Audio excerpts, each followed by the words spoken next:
Economics References Committee into improving consumer experiences, choice and outcomes in Australia's retirement system. I begin by acknowledging the traditional custodians. The committee will be conducting today's hearing via video conference and in person. Deputy Chair Senator Walsh from Victoria and I are on the hearing. These are public proceedings being streamed live via the Parliament's website, and a Hansard transcript will be made. I remind all witnesses that in giving evidence to the committee, they are protected by parliamentary privilege. It is unlawful for anyone to threaten or disadvantage a witness on account of evidence given to a committee, and such action may be taken by the Senate as a contempt. It is also a contempt to give false or misleading evidence. Witnesses have a right to request to be heard in camera. The Senate has resolved that an officer of a department of the Commonwealth or of a state shall not be asked to give opinions on matters of policy and shall be given reasonable opportunity to refer questions asked of the officer or to superior officers or to a minister. This resolution does not preclude questions asking for explanations of policies or factual questions about when and how policies were adopted. If a witness objects to answering a question, they should state the ground upon which the objection is made, and the committee will determine whether it will insist on an answer, having regard to the ground which is claimed. If the committee determines to insist on an answer, a witness may request that the answer be given in camera. Commonwealth officers appearing today are also reminded of the Senate order specifying the process by which a claim of public interest immunity can be raised. A copy of the order is available from the Secretariat. I remind committee members and witnesses who are appearing via video conference and who are not speaking to please mute your microphones. I now welcome representatives from the Association of Superannuation Funds of Australia and the Super Members Council. I understand that information on parliamentary privilege and the protection of witnesses giving evidence to Senate committees has been provided to you. For the Hansard record, could you please state your full names and the capacity in which you appear? Thank you, Chair. You go. Thank you, Chair. Mary Delahunty, CEO of the Association of Superannuation Funds of Australia. Misha Schubert, the CEO of the Super Members Council. Hello, Chair. Thank you very much. And Matt Linden, Executive General Manager of Strategy at Super Members Council. And James Covale, the Head of Policy and Advocacy at AUSPar. Okay, thank you very much for being there today. We invite you to have brief opening statements of no longer than 2 minutes each. Thank you, Chair. I'm on Wurundjeri country this morning, and I acknowledge the people and elders of that country. AUSPar, the Voice of Super, has been operating since 1962 and is the peak policy, research and advocacy body for Australia's superannuation industry. AUSPar represents the APRA-regulated and state-governed superannuation industry with over 100 organisations as members, from corporate, industry, retail, public sector funds and critical service providers. Our members appreciate the Senate's ongoing focus on improving consumer experiences, choice and outcomes in Australia's world-class retirement system. AUSPar has made 2 submissions to this inquiry since its establishment. Our most recent submission outlines specifically why proposals on extending early access of superannuation for various purposes, such as property purchases, do not solve the underlying issue relating to Australia's housing supply shortage, i.e., that there is a shortage of houses. Research piece after research piece show that proposals will be detrimental to outcomes in retirement and will disproportionately benefit high-income earners, all while not contributing to additional housing supply. Given these proposals have been widely dismissed by experts, we note that there is a body of research to assist the committee today, and we welcome the productive focus on measures to increase supply by other inquiries. AUSPar's first submission related to the broader terms of reference of this inquiry, which outlined 11 recommendations that would improve outcomes in retirement, including an increase in the low-income superannuation tax offset threshold and improvements in the provision of financial advice. Since the establishment of this inquiry, much progress has been made on improving outcomes by our broad base of members. Across the system, there are over 22 million accounts. In a given year, the super system will process over 160 million separate employer contributions, open around 1.7 million pension accounts, process in excess of 500,000 investment switches, and around 125,000 early release transactions. The funds and service providers will process around 10,000 death insurance claims and around 36,000 claims. We know servicing members well through the massive number of transactions really matters, and it can matter most when people are experiencing vulnerability. Okay. AUSPar has spent a significant amount of time working closely with our members to identify what can be done from a practice and policy perspective to lift the consumer experience, particularly in the area of death benefit claims. These proactive efforts included the creation of a working group involving members, other associations and regulators, APRA, ASIC and AFCA.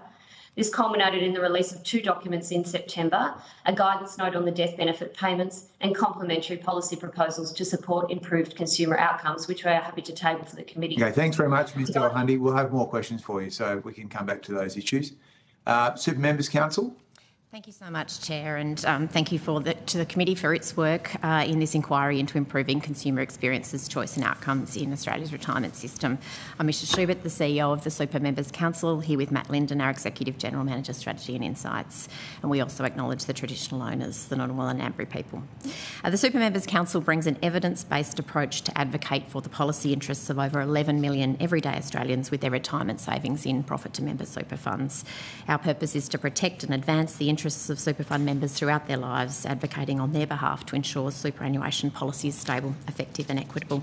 We thank the committee for the opportunity to appear today. Over 32 years, Australia has built a strong super system that's transforming the retirements of millions of everyday Australians. A typical super fund member now approaches retirement with a median balance of $200,000, and that number is expected to rise to $500,000 in coming decades. Today, the system pays out twice as much as the age pension in retirement benefits. As a result, expenditure from Australia on the age pension is forecast to decline as a proportion of GDP, a result unrivalled by any other advanced economy. This takes pressure off taxpayers, and that's important for future generations because as Australia's population ages, there's forecast to be fewer taxpayers per retiree. As focus rightly turns at scale to the retirement phase of the system needs to meet the diverse needs of millions of Australians preparing for retirement in the years ahead, and super has strong foundations to meet this challenge. Preservation, compulsion and universality are the cornerstones of this system to deliver a strong retirement, and these policy principles must be safeguarded and strengthened so more Australians have the transformational benefits of super. We just highlight quickly for the committee, we will keep for brevity, Chair, some further policy proposals that we think could help to strengthen retirements. Firstly, we've called this week again to fix the age-based discrimination at the front end of the system by ensuring all young workers are paid super. It's important that young Australians have a guaranteed super start to work and positive early engagement with the system. Second, cutting red tape for retirees. We should allow retirees to make super contributions into their retirement phase account, so when they sell an asset or choose to do a few hours of work, they don't have to inefficiently maintain or create a new super savings account. This measure would immediately help tens of thousands of current retirees. And third, fixing the low-income super tax offset to reverse the historic trend of low-income earners being undercut on their super. These reforms would go a long way to helping millions of Australians prepare for retirement, as will the foreshadowed next tranche of financial advice reforms. As the super system matures, so too does the responsibility and expectation on those who are entrusted with protecting and growing Australians' precious retirement savings. Super is Australians' money for their retirement, and they rightly expect and deserve the highest standards of service from their funds and insurers, as ASIC made clear yesterday. Wherever those standards have fallen short, that's unacceptable. Trustees must be acutely aware of their obligations and the need to be relentless in the focus on member service. And in our role, SMC focuses on policy settings at the system level.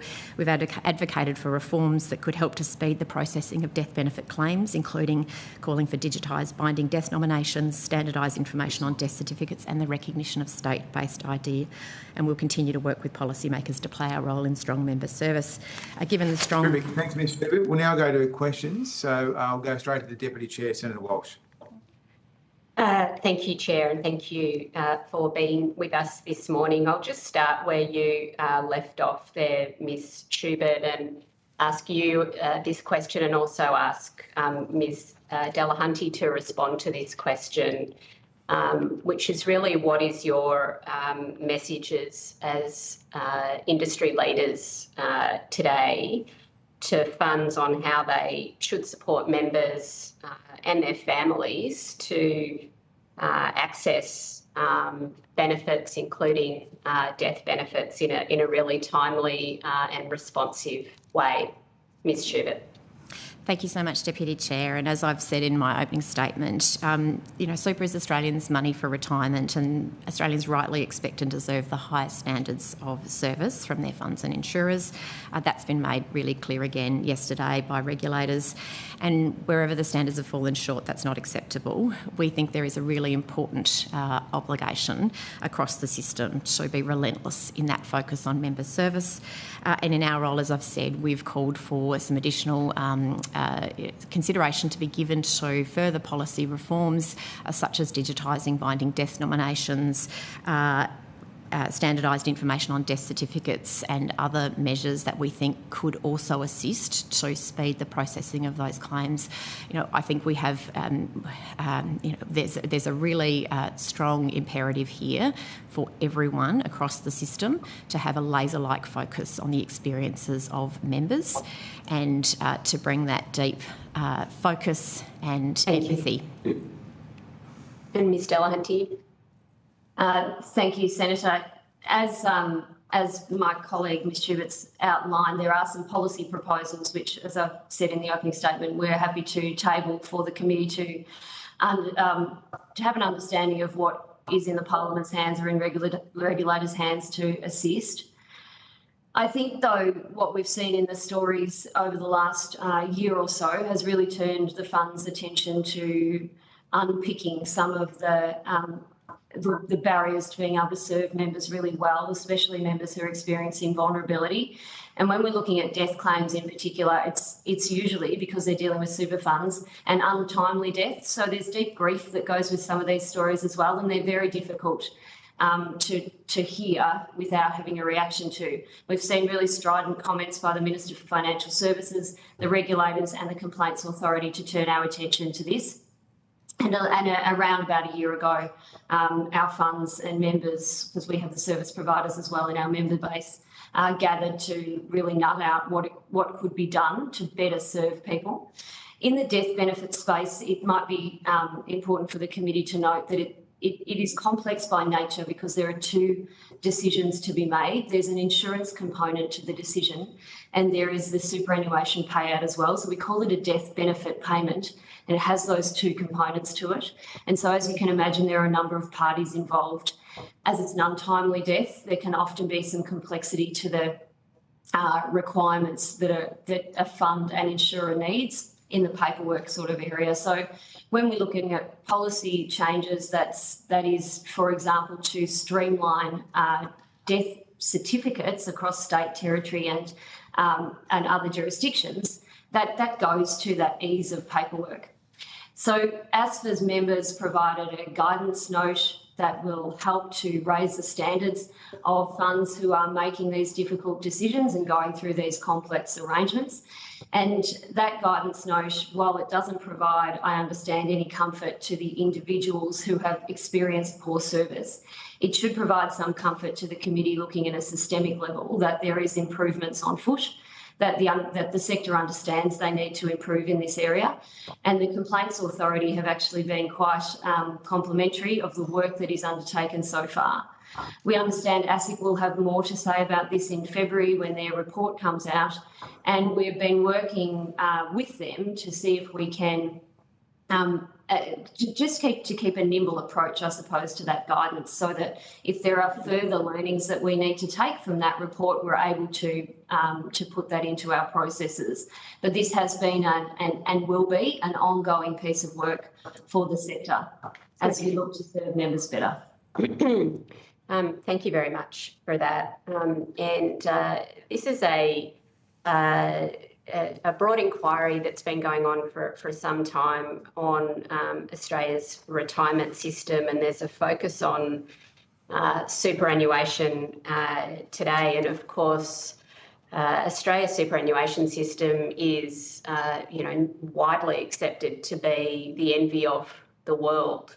And for the first time in generations, we have people retiring now as a result of superannuation with a level of comfort that I think we've not seen in previous generations. And we also know that our industry funds, which have both employer and union representation on the boards have performed particularly well in contributing to these retirements.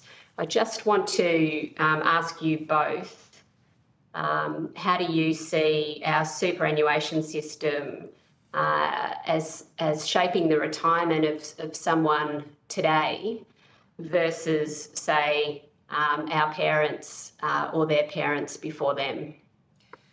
Thank you, Deputy Chair. Well, of course, super has played a transformative role in the retirement experiences of millions of Australians, and the system has been powering up across the 32 years since its inception and is still to reach that point of full maturity. So the kind of uplift that you've invited us to reflect on now means that the retirees who are in the system today, as I noted in our opening remarks, super payments are now coming out at twice the amount to support retirees with their living standards as the disbursements from the age pension, taking pressure off the age pension, but also uplifting people's standards in retirement. What does that mean in practical terms? It means that for many retirees, not having to survive on just the age pension alone makes a difference every time you pay a utility bill or pay the rent or are looking to, go to the supermarket, visit the grandchildren interstate. All of those sorts of things become much easier for people to be able to navigate and afford in the context of a material uplift. If we didn't have this system in our country, we would have a much, much greater call on taxpayers and the budget to be able to support people to live those standards of living into their retirement years. Indeed, the budget would be a sea of red ink if super didn't exist, and we were trying to maintain that standard of living and dignity. In the course of a single generation in Australia, we have transformed from a system where the vast majority of people, reached retirement and then relied on the age pension alone to support their living standards. Now we have the first generation at scale to have reached that system, and this generation had super for part of their working lives at a lower rate of super guarantee contributions. For the next generations of Australians, with those strong, secure safeguards around the system, we'll see an even greater uplift. Thank you, Senator. I might reflect on some remarks there as well. It is interesting to note, since taking the role at AUSPar, I've been surprised at how many international delegations we host who are looking to understand more about the Australian system, just what it is that this nation has managed to build in its universal form over the last 32 years, and to lift ourselves up from just the individual differences that has made in people's lives and have a look at the difference that it makes for literally every taxpayer, because a strong super system reduces the burden on all of us. So currently super saves around $20 billion a year from the federal government budget in pension payments, and that will grow to around $30 billion a year as people who retire have been able to experience the full effect of the savings over their working lives. So it is an incredibly important system, and one that it deserves its world-class status. Thank you. And just finally from me, Chair, this inquiry has heard quite a few proposals for the early release of super into the housing market, and a number of other housing inquiries have also looked at these sorts of questions. I think the evidence is clear that releasing super into the housing market would push house prices up, that it would reduce people's super balances, and that it would lead to reliance on the aged pension and therefore onto the taxpayer. But I just want to get your perspective as associations who also conduct research and believe in an evidence base for the decisions that you try to make and lead. Do you believe that there's any evidence that supports the early release of super for housing to improve people's retirement outcomes? Deputy Chair, I might just do a quick double act with my colleague, Mr Linden, for our part on that, to note that the overwhelming evidence from respected economist after respected economist after respected economist is that the way to fix Australia's housing supply crisis is clear, and it's to expand the supply of housing. It's really clear when we look at the international evidence, and particularly the cautionary tale of what happened in New Zealand when people were allowed to withdraw money from their retirement savings to put towards house deposits. House prices grew at almost twice the rate of Australia across that period. Home ownership rates actually fell in the key demographics. People were left with less retirement savings. And of course, whenever people have less retirement savings in a system like super, that then puts higher pressure on the pension. So we think the evidence is absolutely crystal clear that withdrawing super for house deposits would simply push up house prices, reduce retirement savings, increase reliance on the age pension and lower super returns for all members, including today's generation of retirees. Thank you. Ms Delahanty. Thank you. Thanks, Senator. I concur. The evidence is overwhelming that this will not help with the building of houses, which is actually the heart of the problem here in Australia, and shown to be the heart of the problem internationally as well.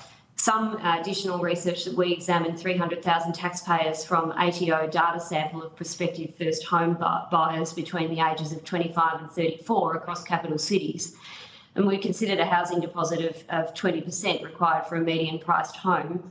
We found that people with lower balances would effectively be priced out of the market. The additional nominal purchasing power for these home buyers will be built into the purchase price, which means prices would rise, and not a single person in the age group in Sydney, whether single or in a couple, could raise sufficient money for a housing deposit using their superannuation alone. So allowing the release of super for housing only adds to demand, driving up prices, and does nothing for increased housing supply and nothing for people's retirement savings, not to mention that it's incredibly unfair to ask a generation to have to choose between a house and a retirement savings pool, which the rest of us never had to make that choice. Thank you, Chair. Thank you very much, Deputy Chair. Look, I just have a couple of brief questions. How much did the Super Members Council spend on advertising in the last year? Senator, we have in the last several months undertaken some important work to help build Australians' understanding of how the super system works to really powerfully grow compound returns across their lifetimes through a modest outlay in social and digital media. That material is on our website, and it's a series of factual, practical resources that assist Australians to understand those sort of key principles at the heart of how super works for them. We know that when Australians are more engaged with their superannuation, they feel more confident about their financial future and able to make those decisions that are in their... What's how much? I'm happy to provide some further details to you. I don't have a figure immediately to hand on this. You don't know how much money your organisation spends on advertising each year? I'm happy to take a further question on notice, Senator, but overall I think we've been very clear and transparent about the overall size of our operating budget, commensurate with the size of other organisations of similar scale and who have similar roles in the importance. What's the total? I think we've disclosed that to the committee before. It's a $10 million operating budget, which is absolutely commensurate with many other peak bodies and organisations across the system. That ensures that for an average cost of less than $1 per member per year, there's a high-quality policy advocacy service. Tell me $10 million. Comparable. Does that include the money? Comparable. Does that include... Is the budget for that including the... all the public advertising around compare the pair and all those sort of things? No, Senator, that work is done by another organisation. Which organisation does that? It's all on the public record, Senator. Why are you being so evasive? I mean, you know these answers. Who runs that campaign? Industry Super Australia. Okay, is that a related party to Super Members Council? It's not a related party in the sense that... Sorry, I'm trying to work out what you're actually asking there, Senator. Well, is it a related party? Sorry, excuse me, Senator. They're a separate organisation. Okay. And so, they're not part of your organisation? They're a separate organisation, Senator. Okay, so if we had questions for them, who would we call? They're a separate organisation, so their materials, their materials are publicly searchable. But it's not you, so we don't ask you about that. We can only ask you about what you're doing, which is a reasonable point. And so you're spending $10 million on your organisation. That's it. That is the operating budget, as we've previously articulated to this committee and to others, I believe. Okay, great. And did you pay... Can I just say also, Senator Chair, that's commensurate with other similar peak bodies. If we look at the Banking Association, the Minerals Council, etc. I appreciate that. I mean, the reason I'm asking these questions is because superannuation is a compulsory product.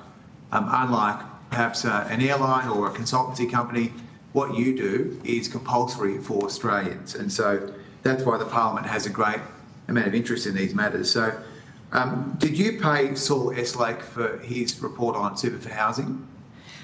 Senator, we commissioned Mr Eslake to undertake a piece of analysis, his own robust, rigorous analysis as one of the nation's preeminent economists.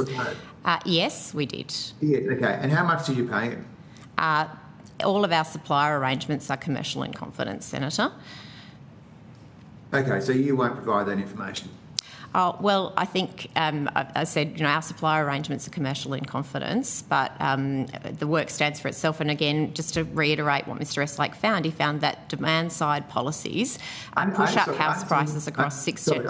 I understand that you want to sort of give lengthy answers here on things that I haven't asked about, but I guess all I'm trying to get to the bottom of is you commissioned a report for public advocacy, did you not? We commissioned one of the nation's foremost independent economists to conduct his own rigorous independent analysis of demand side policies into the housing supply situation in Australia. I'm asking you how much you paid. And I'm saying all of our supplier arrangements are commercial in confidence. Okay, so you won't provide that information to the Senate? Senator, I'm saying to you that we commissioned Mr Eslake to undertake a piece of work that was a really important contribution to the public policy discussion. It's not for us to articulate the sort of services sort of fee fixtures for other organisations as well. Okay, well, I don't think on this occasion the Senate is going to force you to disclose this, but I would say to you that I'm not sure it's the best look. But anyway, that is your judgment to make. We thank you very much for your time today, and we will now briefly suspend as we get ready for our next witness. Thank you, Chair. Thank you.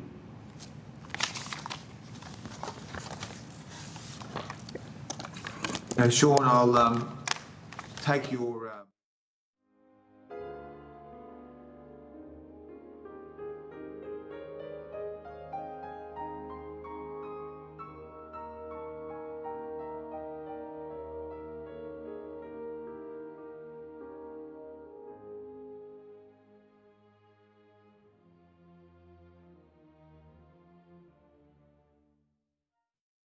And I now welcome representatives from Cbus Super.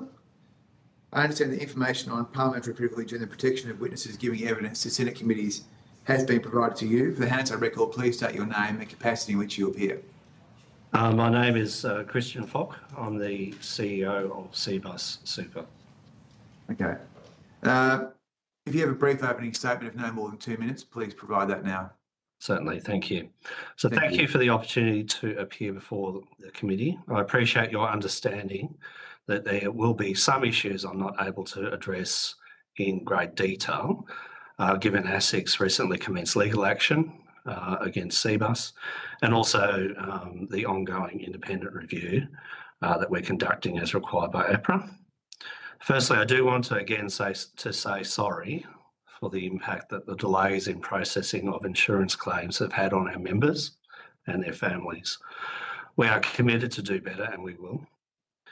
Many of our members hold high-risk jobs where injuries and death are more common. We know that delays in processing claims can add to their distress at a difficult time. I want to reassure the committee that we remain focused on our members and their best financial interests. And like many institutions experiencing rapid growth, it has taken time for Cbus to mature and attract the right personnel to meet our needs. Since being appointed as CEO last year, I have, with the strong endorsement by the board, initiated some significant changes in our leadership and organisational capabilities in order to address the need to improve the outcomes that we deliver for our members. Whilst we have been far from perfect, our board and our team did take action to help reduce delays, and many of those actions have resulted in marked improvements in service and outcomes. I'm constrained in the detail of many of those actions that we've taken today because they are subject to the ASIC litigation, but I might be able to give some examples. What I can confirm is over 6,000 of the, or about 80% of the 7,500 claims that are subject to the litigation have been resolved.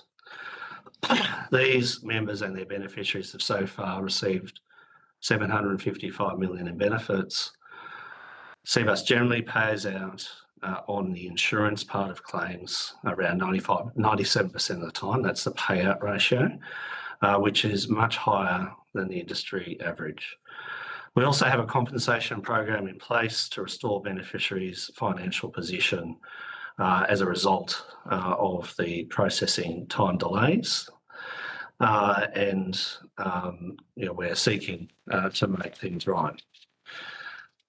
We should note that some claims can be extremely hard to manage and can take quite some time to resolve because of arduous legal requirements and complex family situations. And I'm happy to elaborate a little bit more on some of those things. Many of the challenges we faced are not unique to our fund and they are system-wide, and I can share my thoughts on that as well. Okay, thanks, Mr. Flock. We might move to questions now, given that you've had 2.5 minutes. Yep. So firstly, thank you for making yourself available today. I guess my first maybe obvious question is why it was so difficult to confirm Cbus to attend these hearings today. Well, as we explained, there are a number of things that we are having to comply with and deal with.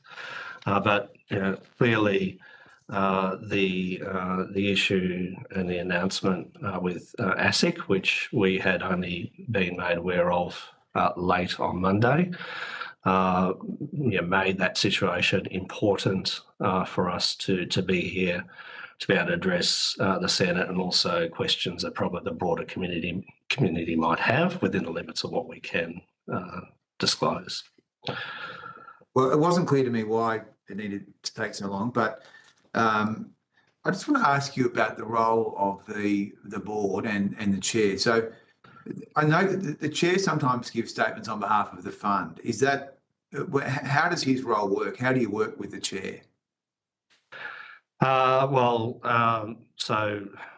as CEO, I have a close working relationship, respectful working relationship. The board clearly is there to drive strategy, but also detailed oversight. And from time to time, the chair and other board directors may choose to delve deeply into some of the activities that we do, and we support that. Right.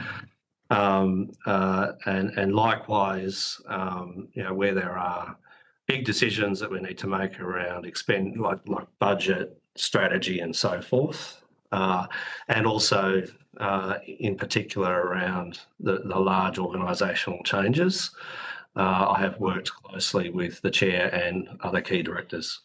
Okay, and does the chair get involved in staffing issues?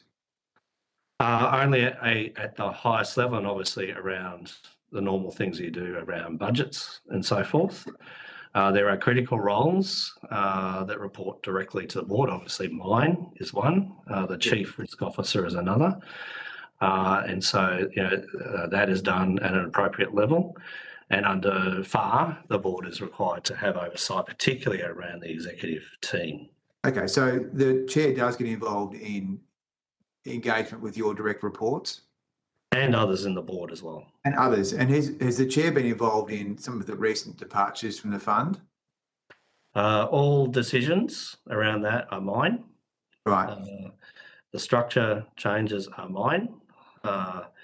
They are made to implement the strategy and the direction that I have identified and the board has agreed with. Okay.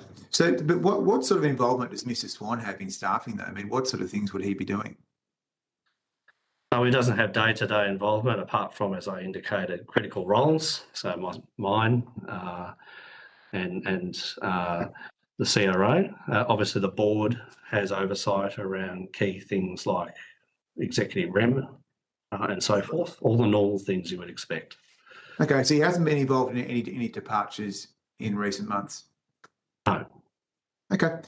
I want to take you to what I think is a bit of an unusual public statement by the chair, Mr. Swan, where he has committed $500 million of Cbus's money to co-invest with the Housing Australia Future Fund. And he made this statement back on 28 November 2022. So why did he make that statement? Well, I think we've got to draw the distinction between what's reported and the statement itself. Okay, so you're not committing $500 million? We have $500 million within our strategy that's available for these things.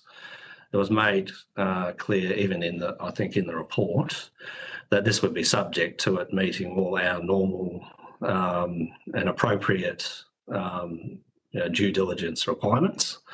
The decisions on those things are done within the team, but the team advised the chair that this was activities that sort of met within the remit that's been delegated, and it was certainly activities that the team had been actively and continues to actively explore. Okay, so the $500 million is still there for the Housing Australia Future Fund? So to be clear, it's around investment that is activated by the Housing Australia Future Fund policies. Right.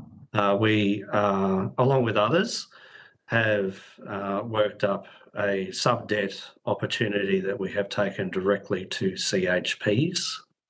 So we do not interact specifically with the Housing Australia Future Fund, but it would be dependent on those CHPs getting some underlying Housing Australia Future Fund support to support the revenue stream. Okay, so go on. So that's the nature of the interactions. It's not, we don't take money from HAF. In any interactions we've had with HAF and NIFIC in its previous form have been as a potential investor in the ecosystem, explaining the parameters that we would have to see, because we have to make decisions in the financial interests of our members. That. So my question is then, why did Mr. Wayne Swan announce this, not the CIO, because he's not the CIO of the fund? Well, I presume it's because that was, the opportunity was with him. Where different people announce different things at different times. So, and did he talk to Dr. Chalmers, the treasurer, about that announcement before it was made? I'm not aware of any conversations. I wasn't involved directly in that interaction. You weren't involved, so you don't know about that? No. So the money was committed without you knowing? Well, as I said, it wasn't a commitment. So we have availability. He said that the fund would commit $500 million. Subject to meeting requirements, and we have that capacity over 5 years. Right? And remember, when you deploy money comes back. Are there other occasions where other members of the board or the chair commit money on behalf of the fund, not the CIO? Well, it's alongside the strategy that has been agreed, and again, it was all subject to finding opportunities that meet our requirements. And I think, as a growing fund, one of the things that we can derive a lot of benefit from is getting early access to opportunities where we have the capacity to shape. It means that we don't have to rely on expensive third parties to bring those opportunities for us. And so for us, it's important to tell the market in the same way that we do with other things like underwriting and long-term investing in equities, that we are here to receive and assess. And so this is consistent with, I think, a reasonable approach. I think it is extraordinary for you to say you weren't involved in that interaction in committing a large amount of money that belongs to your members to a government scheme that hasn't even been fully developed yet. So as I have stated previously, we had the money available. It was subject to the right opportunities. So it wasn't a commitment. It was an availability. Media release says commit. Your media release says commit. Yeah, but it's consistent with our strategy that if the right opportunities and metrics were there, we would pursue it. And just to be clear, it makes a lot of sense in a diversified credit portfolio to have access to different types of credit risks. This type of credit risk has some attractions because in a downturn in an economy, it's actually more likely to hold up compared to traditional credit. So there's very valid reasons why we would want to do our best to explore finding an opportunity like this. It also happens to support supply, and I think that's an important additional outcome. But from an investment perspective, it is clearly aligned and actually quite additive to our strategy. Okay, so I want to ask you about these letters that you gave the Treasurer in relation to stamp duty exemptions. Yep. Do you know about these?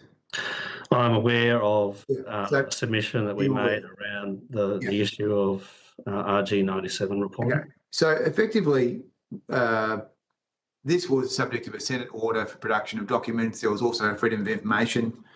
We wanted to know what you were talking to the Treasurer's office or the Treasurer about. The Information Commissioner, I believe, asked you for your views, and were you happy for that information to be released, or did you try and protect that information? Well, I'm happy to talk about the issue because it's a very important issue. I'm trying to understand why you felt the need to undertake this sort of secret lobbying. Well, so I wouldn't call it, the issue is actually a really valid issue, and let me explain why. We have RG97 is designed to create a framework where prospective investors in a product can make true comparisons in costs. The issue that has been identified by us and many others is that if you invest directly in property, we have to include stamp duty, which is a tax, as a cost. It's very lumpy and it's upfront. Whereas in the same investment in a REIT, stamp duty is still incurred, but it does not get disclosed. So it undermines the original purpose of trying to create an even playing field for investors to compete. I understand the substance of the issue, Mr. Falk. I'm wondering why you told the Information Commissioner that you didn't want this information to be released. Well, that is a matter with the government as well. So from my perspective, what we are stating, we are happy to talk about. So do you know that the Treasurer, Dr. Chalmers, filed a public interest immunity claim to stop this information coming out? Look, I don't follow that detail. You don't know about that? I'm aware of it from your media. That's where I'm aware of it. Okay, well, I might just briefly run you through it then. So basically, there was an order of the Senate to disclose these documents. They contained information you'd given the Treasurer about changes to RG97 around fee disclosure. You and the Treasurer sought to protect those from public view. I'm just trying to work out why you didn't want the public to know about your engagement with the Treasurer's office. Well, clearly it's being politicised, but the issue itself, what do you mean? This is about transparency. So let me explain how complicated it was to actually get this issue on the table, right? We went to the regulator, who reports on it, to articulate the issue. They said it's not our jurisdiction. They then said that we had to go to the government to change it. Right, okay. So you go to the government? So then we go to the government and we have to also put in a submission. So this is a very important issue that has still not seen the light of day in terms of, making a proper comparable space for members to make informed decisions. Yeah. And yet we're still not able to get the attention in terms of a genuine issue that, if not addressed, is misleading our members. Yeah, I do appreciate that, Mr. Fox. So did the Treasurer consult you before he made the public interest immunity claim? I wasn't consulted. Was Cbus consulted? I don't know. I would need to check. Well, the Treasurer said that it was commercial in confidence to Cbus. Look, I can't answer that question now, so I'd have to check. Well, were you taken on notice? I'm happy to take it on notice. Okay, because I think, did you speak to Mr. Swan about that issue? No. Okay, well, let's move on. I wanted to ask you about the position of Cbus in relation to the Housing Australia Advisory Panel. Yep. We discovered through FOI that Cbus was invited to appear as part of that advisory group. So who went to those meetings? So the individual was our head of debt, Linda Cunningham, who has vast experience and expertise in this space. And she participated in consultations back in the day with NIFIC when, under the coalition government, when they were formulating the bond aggregator model. That's a very successful model. Okay. And it has lowered the cost of finance for CHPs. It's been modelled off overseas in the UK. We are very proud to lend our expertise to any initiative where they want to understand how we might respond to a financial structure. How much was Cbus paid to appear as part of that committee? It was paid to compensate, and I think it was around $7,800, which went straight to our members because it was basically compensating, probably didn't really compensate for the time that Linda spent. And it's my understanding all other members, as per government policy, was paid. Those members include people from the broad range of $7,800. Okay, thank you very much. In terms of the overlay with the CFMEU, so the CFMEU currently owns 21% of the fund, doesn't it? I believe that that's the case. Yes. Okay, and so the fund is the fund is owned by an organisation in part, which is now an administration, right? Sorry, the trustee company. Yeah. That oversees the fund. Has CFMU, which is 3 of the shareholders as a owner, along with other unions and the NBA. Okay. And is Jason O'Mara, Paddy Crumlin and Lucy Webber still members of the Cbus board? The board is considering their nominations and that consideration has not been completed, and so I'm not in a position to provide anything further than that until the board has reviewed those nominations. And do you believe these people are fit and proper persons to be trustees of superannuation boards? Well, that is a matter of judgment for the board, and that's something for them to assess. There has been detailed due diligence to support that decision for the board, but I'm not going to preempt the board's judgment on that. Okay. So why does Cbus give so much money to the CFMEU? Because, I mean, as far as I can see, in the last few years since Mr. Swan has been the chair, the Cbus fund has made a total of $5,847,000 to the CFMEU. So why do you give so much money to this union, which has now been put into administration by the Parliament? So to be clear, these are not gifts. They're not donations. they're separated into a couple of categories. One category is the payment for the directors that they put on the board, because those directors use CFMU type, where they're CFMU members.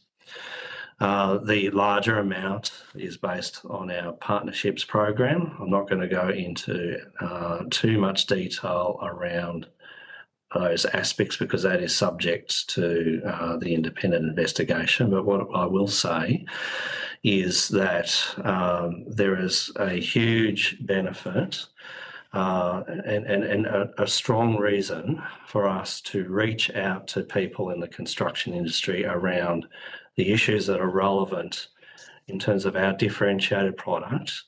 And this is particularly so given stapling and also the dangerous occupation aspects of insurance, to make those members aware. We also work very constructively with them, with our coordinators on the ground, to recover unpaid super. Last year alone, we recovered 200 million, which is the equivalent. Right, we have about $4 billion in superannuation coming in. That's like 0.5% of SG. I guess I do otherwise have been lost. I do appreciate you've got a lot of good information to tell the committee, but I am trying to zero in on whether it is going to be something that you'll be doing in the future. Will you be paying the CFMEU millions of dollars a year in the future, like you have in the past? We will. We are subject to this independent review. Once we get those findings, we will look at the circumstance in light of those findings. So I'm not in a position to say yes or no. What I can say that we do believe there is incredible value with that relationship. But how are you going to give money if you're going to give another $5 or $6 million to a union that no longer exists? The union does exist. I mean, that's why they are able to nominate directors. But it's been put into administration, Mr. Falk. But the union still exists. There's an administrator in charge of key aspects of that construction division. Cbus is going to keep them afloat, is it? Well, Cbus will make commercial arrangements that we believe are in the best financial interests. We will take into account any findings that come from the independent review, but we will make commercial decisions across any partnership activity. And if you obviously think there's value in if that continues to be a value driver, then we would expect that it would be something that we would continue to pursue. But I'm not going to speculate on what we will and won't do until the information is received and the board has been able to digest it. Well, fair enough. Look, just finally, before I hand to the Deputy Chair, I just want to ask you about these insurance issues. So, yes, I mean, effectively, there are cases where people have had situations where they are in their worst possible time of their life. Widows have tried to claim TPD insurance, death insurance, I should say, and they've not been able to get access to a payment despite having had years of premiums going to Cbus. So I guess I'm wondering why it is that Cbus has not been able to look after people in their hour of need, particularly given your stated commitment to trying to do the right thing. So to be clear, we have experienced delays that are unacceptable, but we're not withholding money. We stand no benefit, absolutely none at all. The delays, as I indicated, have primarily emanated from our administrator. We are still responsible for it. We need to ensure as best as we can that we can rectify it, and we have been doing that. We had experience with the administrator, a large amount of turnover in staff, a need to uplift on training. There's been quite a lot of actions that we've had to instigate. Though sometimes those things take longer than anyone would like. and we continue to find ways and seek ways to prevent this happening again.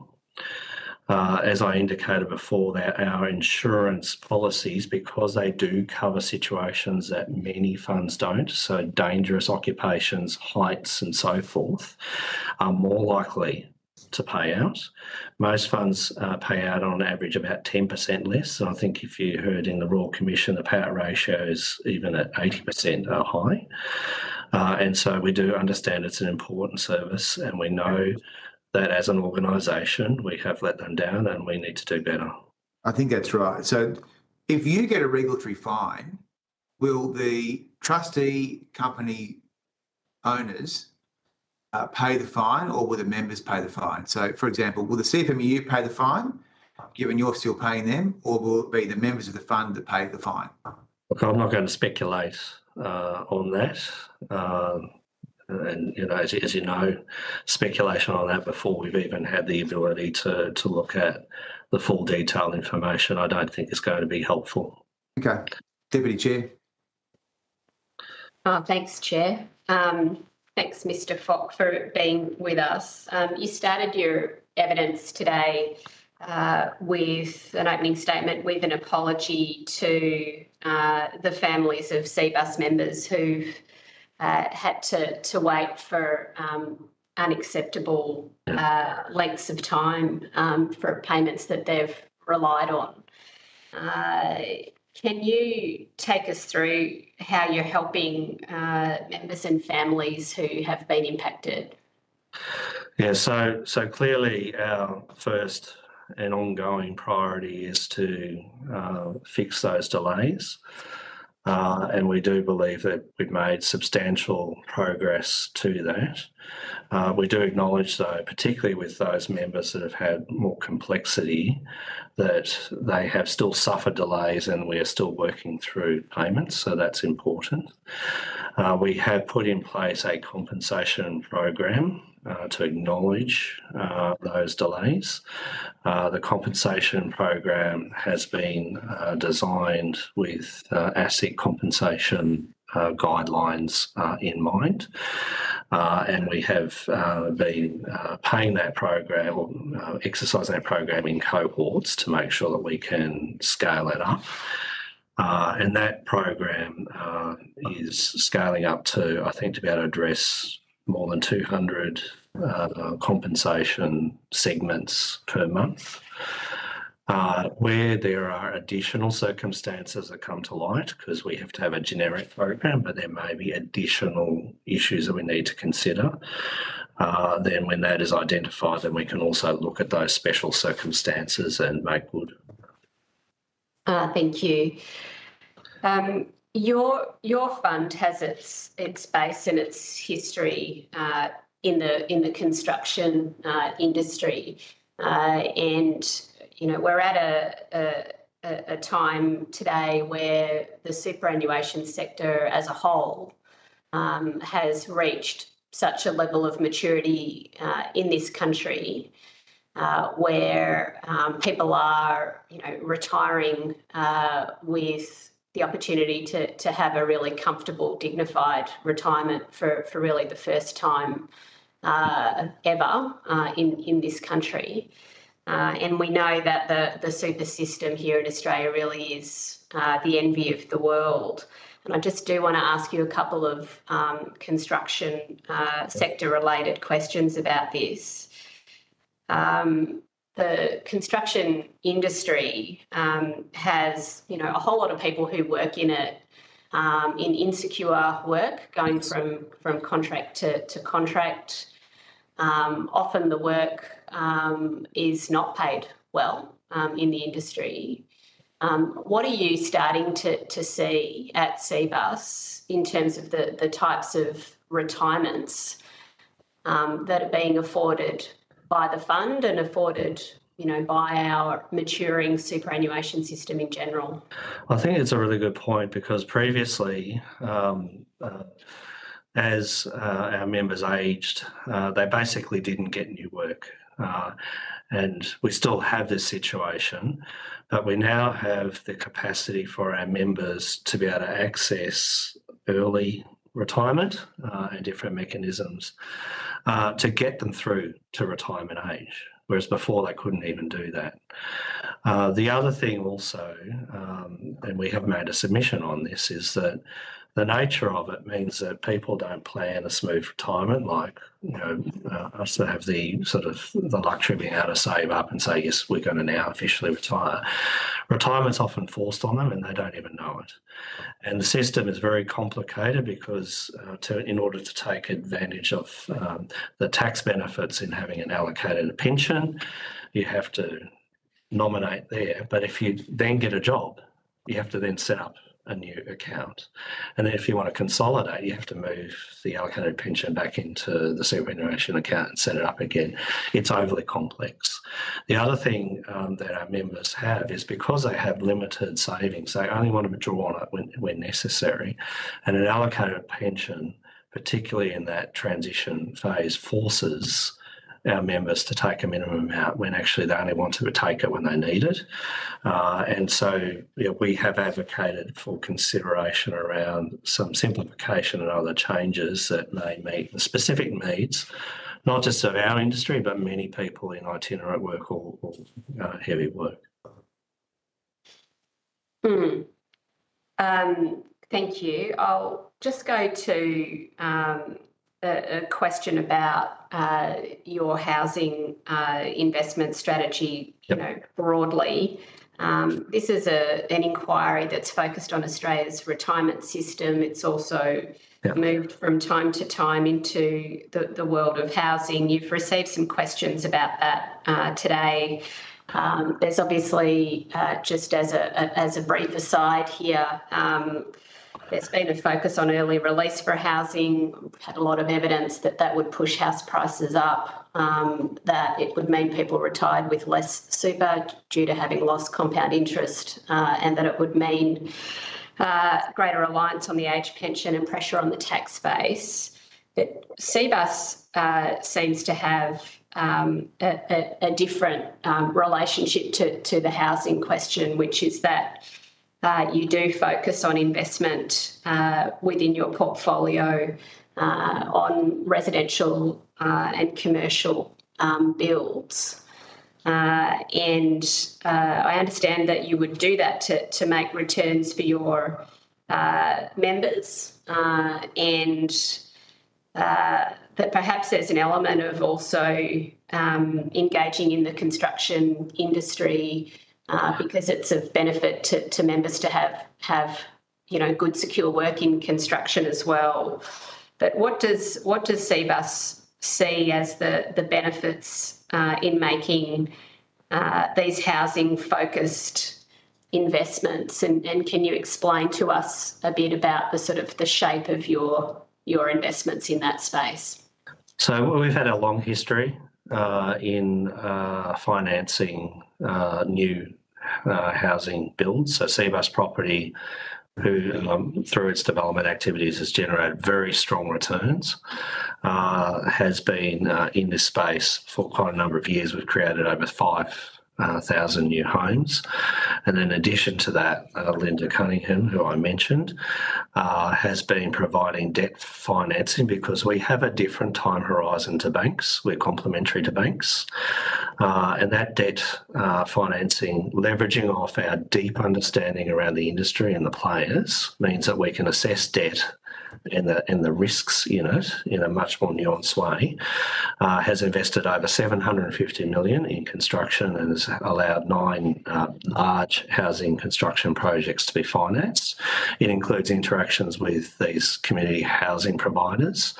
Examples include housing providers that can't get banking finance because they've taken advantage of Victoria's long lease situation, so they don't own the land, whereas we can look at it from an income stream over construction and hold. And so we do bring a differentiated view that still meets appropriate returns for our members, and we do think helps supply.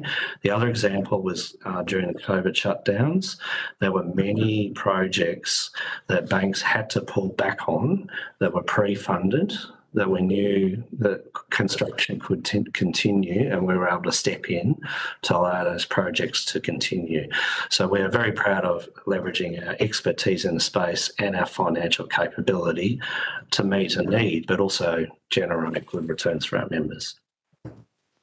Okay, that concludes my questions. Thank you very much, and thanks, Chair. Oh, thanks very much, Deputy Chair, and thank you to you, Mr. Fox, for being there today. I know you have an 11 o'clock meeting to go to, so Yes. just before you go, I just wanted to circle back and just check one thing with you in relation to your answers before about the interaction between Mr. Swan and the announcement of $500 million for the housing fund. Do you know whether Mr. Swan discussed this with Dr. Chalmers before it was announced? I'm not aware of that. I wasn't privy to that conversation. Okay. And do you know whether Mr. Swan discussed the changes you sought to Regulatory Guide 97 with Dr. Chalmers? I'm not aware of any conversations between Mr. Swan or any of the Labor Party. Okay, so maybe we should ask. Interactions are purely with him as the chair, so I don't get any understanding or visibility on any activities he might do in other capacities. So they sound quite material to the operation of your fund, but I'll leave it as a comment. So we might have to ask Mr. Swan these questions then. Well, we thank you very much for your time today. We won't ask you to take those on notice. We'll ask those perhaps another time to Mr. Swan. And you go with our best wishes. Thank you, and I will continue to make myself available to the committee. I understand the interest in our activities, so I'll make that commitment to you. Oh, thank you very much. Thank you. Thank you. I now welcome representatives from Hesta Super. I understand the information on parliamentary privilege and the protection of witnesses giving evidence to Senate committee has been provided to you. For the Hansard record, please state your full name and capacity in which you appear. Yes, good morning, Senators. My name is Jeff Brunton, and I'm attending as the Head of Portfolio Management at Hesta. Good morning, Senator. My name is Jordan Lamb. I am the Head of Member Services and Operations at Hesta. Do you have a brief opening statement of no more than 2 minutes? Yes, we do, Senator. Go ahead. Thank you very much. We're appearing today from the lands of the Gadigal people of the Eora Nation, and we acknowledge their leaders past and present. Hesta is a profit-to-member industry super fund created to meet the specific needs of employees as the specialist fund for health and community service workers. We invest $88 billion on behalf of more than 1 million members, and we take this responsibility very seriously. In my role at Hesta, I lead teams who are overall responsible for investment management across all asset classes, including fixed interest and cash, property and infrastructure, and equities. Hesta continues to perform with strong long-term investment returns. Our balanced growth My Super option has delivered, as at 31st of October, a 10-year return of 7.66% per annum, top 10 ranking amongst peers, and noting that past performance is not a reliable indicator of future performance, and these annualised returns are net of investment fees, costs, transaction costs and taxes, and that investments may go up or down. I understand the committee is eager to hear about housing investments. Hesta has a demonstrated commitment to invest in affordable housing, which forms part of a well-diversified portfolio of property assets. Investments have included financing for community housing providers, housing projects, including key worker allocations and scalable build-to-rent developments. Returns from investments in housing are delivered through stable and ongoing income streams, as well as some modest capital appreciation over time. And we've been active in the bringing forward of new apartment developments that will add to the supply and range of housing options, providing a positive impact on the housing market. My colleague Jordan will now briefly describe a typical Hesta member. Thank you, Jeff, and thank you, Chair and Committee, for your time this morning. I too would like to acknowledge the traditional owners of the lands. So you've got 1 minute. 1 minute, yes, Chair. Thank you. As we provide information today, it is all within the context of our typical Hesta member. This typical member is a 42-year-old woman who works in health and community services.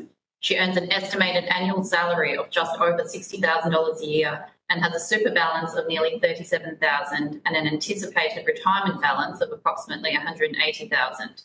Our members are predominantly women who work in vocationally trained and often low-paid part-time and casual roles. They earn 15% less than their male counterparts on average, are less likely to be able to save outside their super, and are more likely to have lower account balances when they retire. We are focused on providing both strong long-term returns, as Jeff mentioned, and a positive experience for our members when they engage with us. We regularly talk with our members, listen to our members to gain insights from them to improve their everyday experiences with us. Our objective is to ensure our members face their future with confidence, and to achieve this, we aim to ensure our members are retirement ready and are best set up for dignity in their retirement. Right. Thank you very much. We'll now ask you some questions. Now, how many build-to-rent investments does Hesta have? My apologies, Senator. Could you I just missed the end of that question. How many build-to-rent developments does Hesta have? Thank you, Senator, for your question. Hesta undertakes a range of property activities within the property part of our portfolio. If I could, I would just like to start with that overall context of our investment portfolio just for a moment. And quickly get to housing. Well, we don't have much time, so I think it's better if people are just able to answer questions quickly, and then we can ask other questions, and then Deputy Chair can ask you some questions, and then we can all move on. Okay, sure. Thank you, Senator. Well, within sorry, I don't mean to be curt, but the question is, how many build-to-rent investments does Hesta have? Well, we're underway with a number of build-to-rent investments at the moment. We're also underway with a number of build-to-sell investments as well, and so. Hesta believes that the housing choice options for Australians are to the betterment of good long-run returns in our property portfolio. So over the last 20 years or so, we've been an active investor in housing. Early on, we were investing in overseas markets, as with many international institutional capital providers. Those markets were vibrant and growing. About 5 years ago, we piloted a build-to-rent idea in Australia, in Victoria, with a partner, and we learned a lot through that experience. We refined that experience, and we're now underway with Assemble, another investment partner, scaling hundreds of millions of dollars towards bringing forward affordable, well-located housing to the market. It started with a build-to-rent program of about 5 properties, about 1,700 apartments in total, Senator. But over time, we also do build to sell with that partner. So where are the 5 build to rent developments? Are they all on the eastern seaboard, or where are they? In Hesta's where, sorry, Senator? I'm just wondering where these 5 developments are, where you have build to rent interests. Thanks for the question, Senator. Those early investments in the build to rent program are currently located in Victoria, and then over time we expect that program, as it scales, will go nationwide. And indeed, we've already got some projects in the early development pipeline that are in most states and territories around Australia. As we see the housing market, nationwide is at a point where vacancies are at record lows. We're in a full-blown affordability crisis. The price of the home has never been higher by historical standards, and so that we think there is a role for private capital suppliers here, like Hesta, to bring forward well-located supply into the marketplace, affordable, well-located housing that will not only deliver hopefully more choices for Australians, but also great returns for our portfolios. Okay, and so what do you think the Australian people feel about the idea of a super fund being their landlord, a corporate landlord? Thank you, Senator, for that question. I guess from the perspective of our members, we believe that Hesta believes that our members shouldn't need to choose between having housing and having income in retirement. That the tightness of the housing market requires more choice, more affordability. Through the work that Hesta can bring together, we understand that there is a marketplace for renters. And just as a personal story, the current tightness of the housing market, I mean, I grew up in the 70s with a single parent in low-income housing, and being able to have rent affordable properties was key to my family's journey, as it is for many Australians today. So Hesta believes that we can do that as well as building. Do you think Australians that would be happy to rent from a super fund? Pardon, Senator, would you mind repeating that question? You think Australians would be happy to rent from a super fund?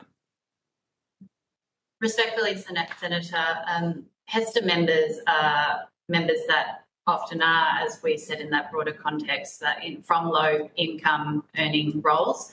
They work in the health and community services sector, and as my colleague has mentioned, Hesta firmly believes that our members, and indeed all retiring Australians, should be able to both have a healthy retirement balance as well as secure housing. Yeah, I'm not asking about that. I'm asking about your role as a corporate landlord. Do you think Australians support the idea that major corporations like Hesta Super Fund would become perpetual landlords? Respectfully, Senator, I take the view, and Hesta takes the view, that Australians care about having access to affordable housing.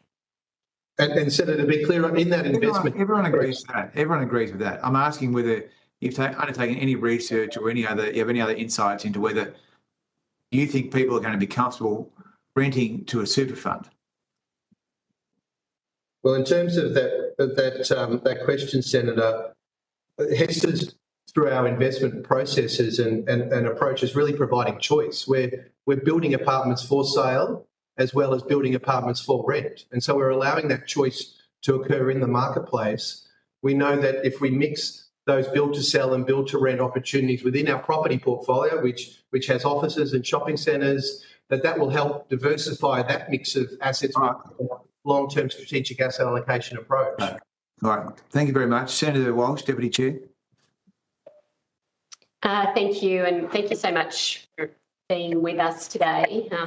This is an inquiry about Australia's retirement system and how we can make it stronger, and it's great that Hesta is with us today because I think you can really speak to the retirement experiences of women. And a group of women that I particularly care about, having very proudly represented women like early childhood educators in the union movement for many, many years. And I note that you talked about the profile of your member as being around 42 years old, on around $60,000, a balance projected of around $180,000, and this is a very sort of modest superannuation saving that we're talking about. So I do just want to go to some questions around how we can improve retirement incomes for women. One of the things that the government is passionate about is improving wages in the care economy. And the government has supported minimum wage rises and 15% wage rises and more in the aged care sector and the early childhood education sector. The gender pay gap is at its lowest on record, and there's a lot more to do there. But how important is it that respect and recognition and good wages in the sectors that are, the foundation of your fund, occur and continue to occur to build women's economic security in retirement? Thank you, Senator, and thank you for bringing to light all of the work that government policymakers such as yourself are doing to think about this particular cohort of members and for women in general more broadly. To your question, how important, we can say it's absolutely incredibly important to Hesta to ensure that we're constantly looking at policy positions such that we can improve those retirement outcomes for members. Hesta does a lot of work internally to think about what we can do to enable our members to be more retirement ready. Areas that we see opportunity for Hesta to have a position on with policymakers relate to things that can really make a meaningful difference to the retirement balances of our members. And examples, associated with wages, as you mentioned, would be things like expanding eligibility for the low-income superannuation tax offset that currently is available for members, for women earning a lower salary. Extending the income bracket for eligibility to the top of that second income bracket so that women making, or those on low incomes that are on about 45,000 can have access to that tax offset would make a very meaningful difference. For, I'd say, approximately a 21-year-old, that could make a longer-term impact to their balance of about $2,800, which for our low account balance members, you can see would be a very significant impact. So examples like that would make a very big difference to our members and indeed for the balance in retirement for women in all of Australia. Other examples I can speak to would be our ability to be able to provide more guidance and what Hesta consider nudges to really provide that guidance to our members as they approach retirement, what active and proactive steps they can be taking to improve their retirement outcomes. At the moment, we find that we're unable to go that little bit further with that guidance. We would then move into providing personal financial advice. We have tools that we have built, such as our Future Planner tool, which in a way is like a calculator that enables women or all members to be able to engage with their superannuation and understand the impact certain steps can have on their retirement. And so being able to use the information that our members input into tools like that to then provide that additional guidance and nudges on additional activities to take without it falling into personal advice would be incredibly helpful. And Senator, we know that over the long run, over their working lives, these women really do need great long-term returns. And so we aspire to be a top-performing fund. We're very proud of first quartile performances over both 3 and 10 years. And we also think that we can deliver great performance as well as deliver change. So bringing forward affordable housing, being early adopter of net zero climate ambitions, gender equality in our investment teams and the assets and investments we make, all of those things matter for us deeply. And so this inquiry's, gone into sort of a range of areas, including questions around housing, and there's been a number of early release type proposals that have been looked at. We know that early release pushes house prices up. We know that it reduces people's superannuation balances and retirement savings, and we know that it puts more pressure on the age pension. But I wonder whether Hesta has experience of the early release schemes during COVID and what the particular impact was on women and on your members, your demographic, and therefore what you might draw from that on the impact of early release proposals around housing. Thank you, Senator. I would perhaps start with the context that during that COVID period, Hesta released over $1.1 billion in early superannuation access payments to our members, a large majority of which were under compassionate grounds and financial hardship. I can say that in more recent times, we've conducted research on a smaller sample set of our members, and we can say that members who are accessing their funds early, of those members, only 3% are accessing in order to be able to make payments for mortgages or for housing-related reasons. So we maintain our view that it's important for members to be able to have access to secure housing as well as that healthy retirement balance. Hesta does not believe that the answer to affordable housing is to access their superannuation funds to purchase housing. We believe it's a nuanced issue, but we cannot be releasing funds in order to fund housing because of that low balance that our members have, as I mentioned earlier. And my colleague Jeff can speak more to how we try to address it from that investment perspective. Yeah, thanks, Jordan. So, thanks, Senator, for that question. That that idea around both providing choice for Australians and our members, and as I said earlier, that Hesta is investing in both build to rent and build to sell. We think both of those options are really important in a well-functioning marketplace. We do point to the housing crisis, the low vacancies, the really high affordability, really high prices of Australian housing, and so that is why we're looking to continue to increase the way that we invest in this sector to better diversify our property portfolio, the offices and the shopping centres, and to go after this idea of creating places where people would love to live and feel safe and secure. And that is the key to creating sustainable returns and lowers the risk for us across our portfolios and helps drive those strong long-term returns that our members rely on over their lifetimes.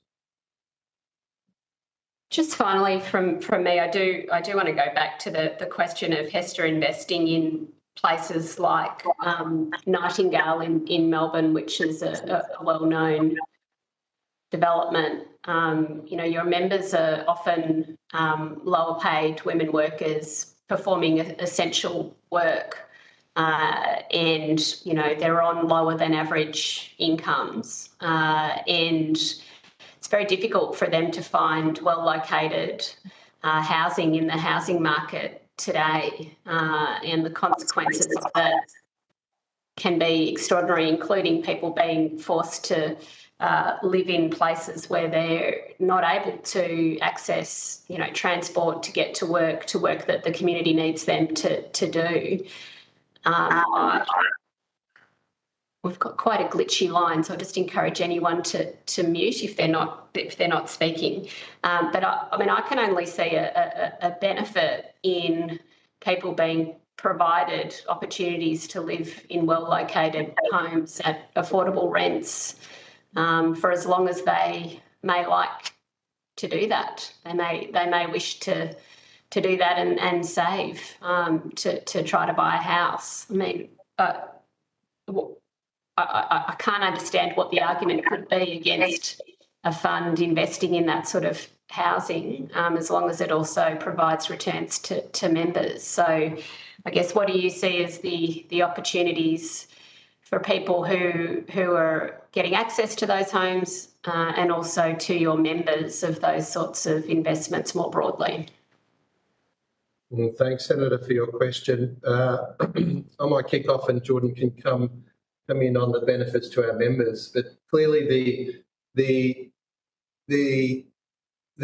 investment approach that Hesta takes as we go after that long-term return plus change, we call that super with impact. And we start with the total portfolio approach, and inside Hesta that forces us to join the dots. And so we understand that if there's a housing crisis and vacancies are low and affordability is very poor, well then those problems are going to show up in inflation, and that's going to hurt our bond portfolio. And so what I mean by join the dots is when we're making investments in one particular asset class, we're also thinking about the flow-on consequences of that to all of the assets that Hesta owns to drive that long-term performance. And so we do believe that there is a role for private capital as part of the solution. Hesta's not here today saying that we have all the answers, but we're here today saying that there is a role for private capital to help bring forward supply into a very tight marketplace, and that a large increase in supply of affordable, well-located housing will offer great investment performance because the risk is somewhat lower and the returns are stable if you can create these places where women and single parents and families feel safe and secure and love where they're living, and that over time more housing supply should help lift the prices of all the values of all the assets in our portfolio through lower inflation and through easing the cost of living prices. So from the members' perspective, the waiting list, if you like, or the people who are interested in the platform we're developing is large, and a lot of them are our members as well as other Australians. I would also add, Senator, that as you can see, we take a holistic approach to addressing this very national issue around affordability of housing. And as Jeff has mentioned already, our focus and we have a very clear investment strategy that aims to achieve certain objectives, both from dealing with the issue at that systemic level as well as maximising the returns for our members, which is ultimately our fundamental role as a superannuation trustee, to make sure we're maximising those investment returns for our members with such low account balances so that they have the best possible retirement that we can help them achieve. Chair. Thanks, Deputy Chair. Just before you depart, I just wanted to check whether you had had any engagement with the Housing Australia Future Fund, whether you had sought any funding or had sought to engage as part of a special purpose under the Housing Australia Future Fund. Thanks, Senator, for your questions. Any engagements that Hesta had with Housing Australia in terms of the design of possible solutions to the current housing crisis were all part of that reach out program from Housing Australia. When the policy and the framework went into a legislative moment and became law, and the policy was in place, we were very we put forward through our investment partner Assemble proposals into the first round of HAF. We have been successful in some of the outcomes of those requests or the projects, but unfortunately, I'm not in a position to give further detail on those outcomes as they're commercial in confidence. Well, if you can provide as much information or notice about that as you can, I'd be very grateful. In terms of the projects that we've been successful on, Senator? Yes. Yeah, again, they're commercial in confidence. You can understand that it's a very competitive industry that Hesta's involved in around the provision of affordable housing, and we would respect the confidence. The commercial in confidence to protect our members who are making hundreds of millions of dollars of investments in these projects.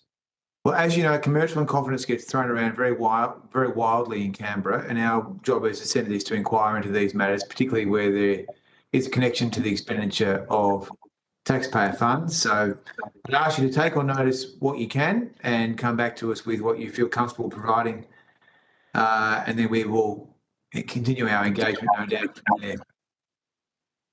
Thank you, Senator. Thank you, Senator. Thank you very much for your time. Now move on to our next witness, which is Australian Super. I understand the information on parliamentary privilege and protection of witnesses giving evidence to Senate committees has been provided to you. For the Hansard record, please state your full names and capacity in which you appear. Thank you, Chair. My name is Paula Benson. I'm the Chief Strategy Officer at Australian Super.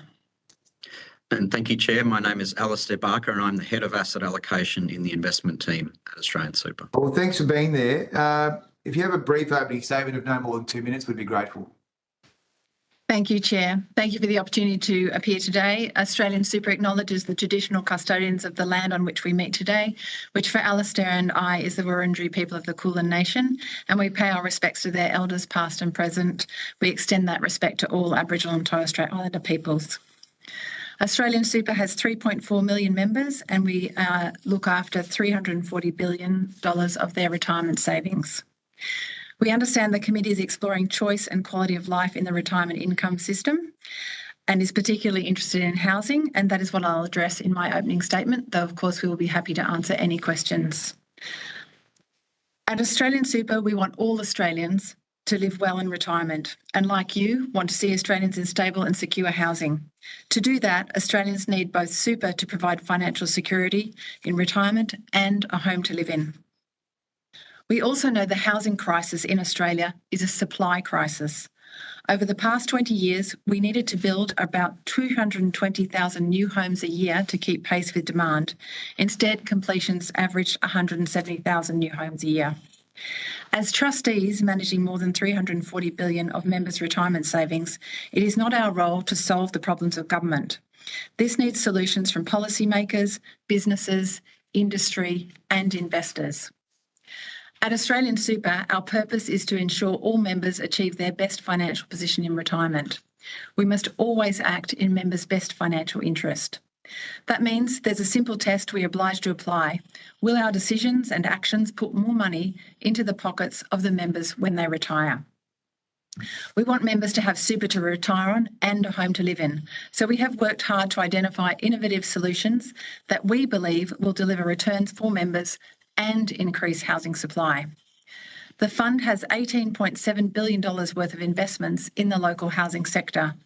We have holdings in building and construction companies, real estate trusts, mortgage securities, and private credit investments with residential developers.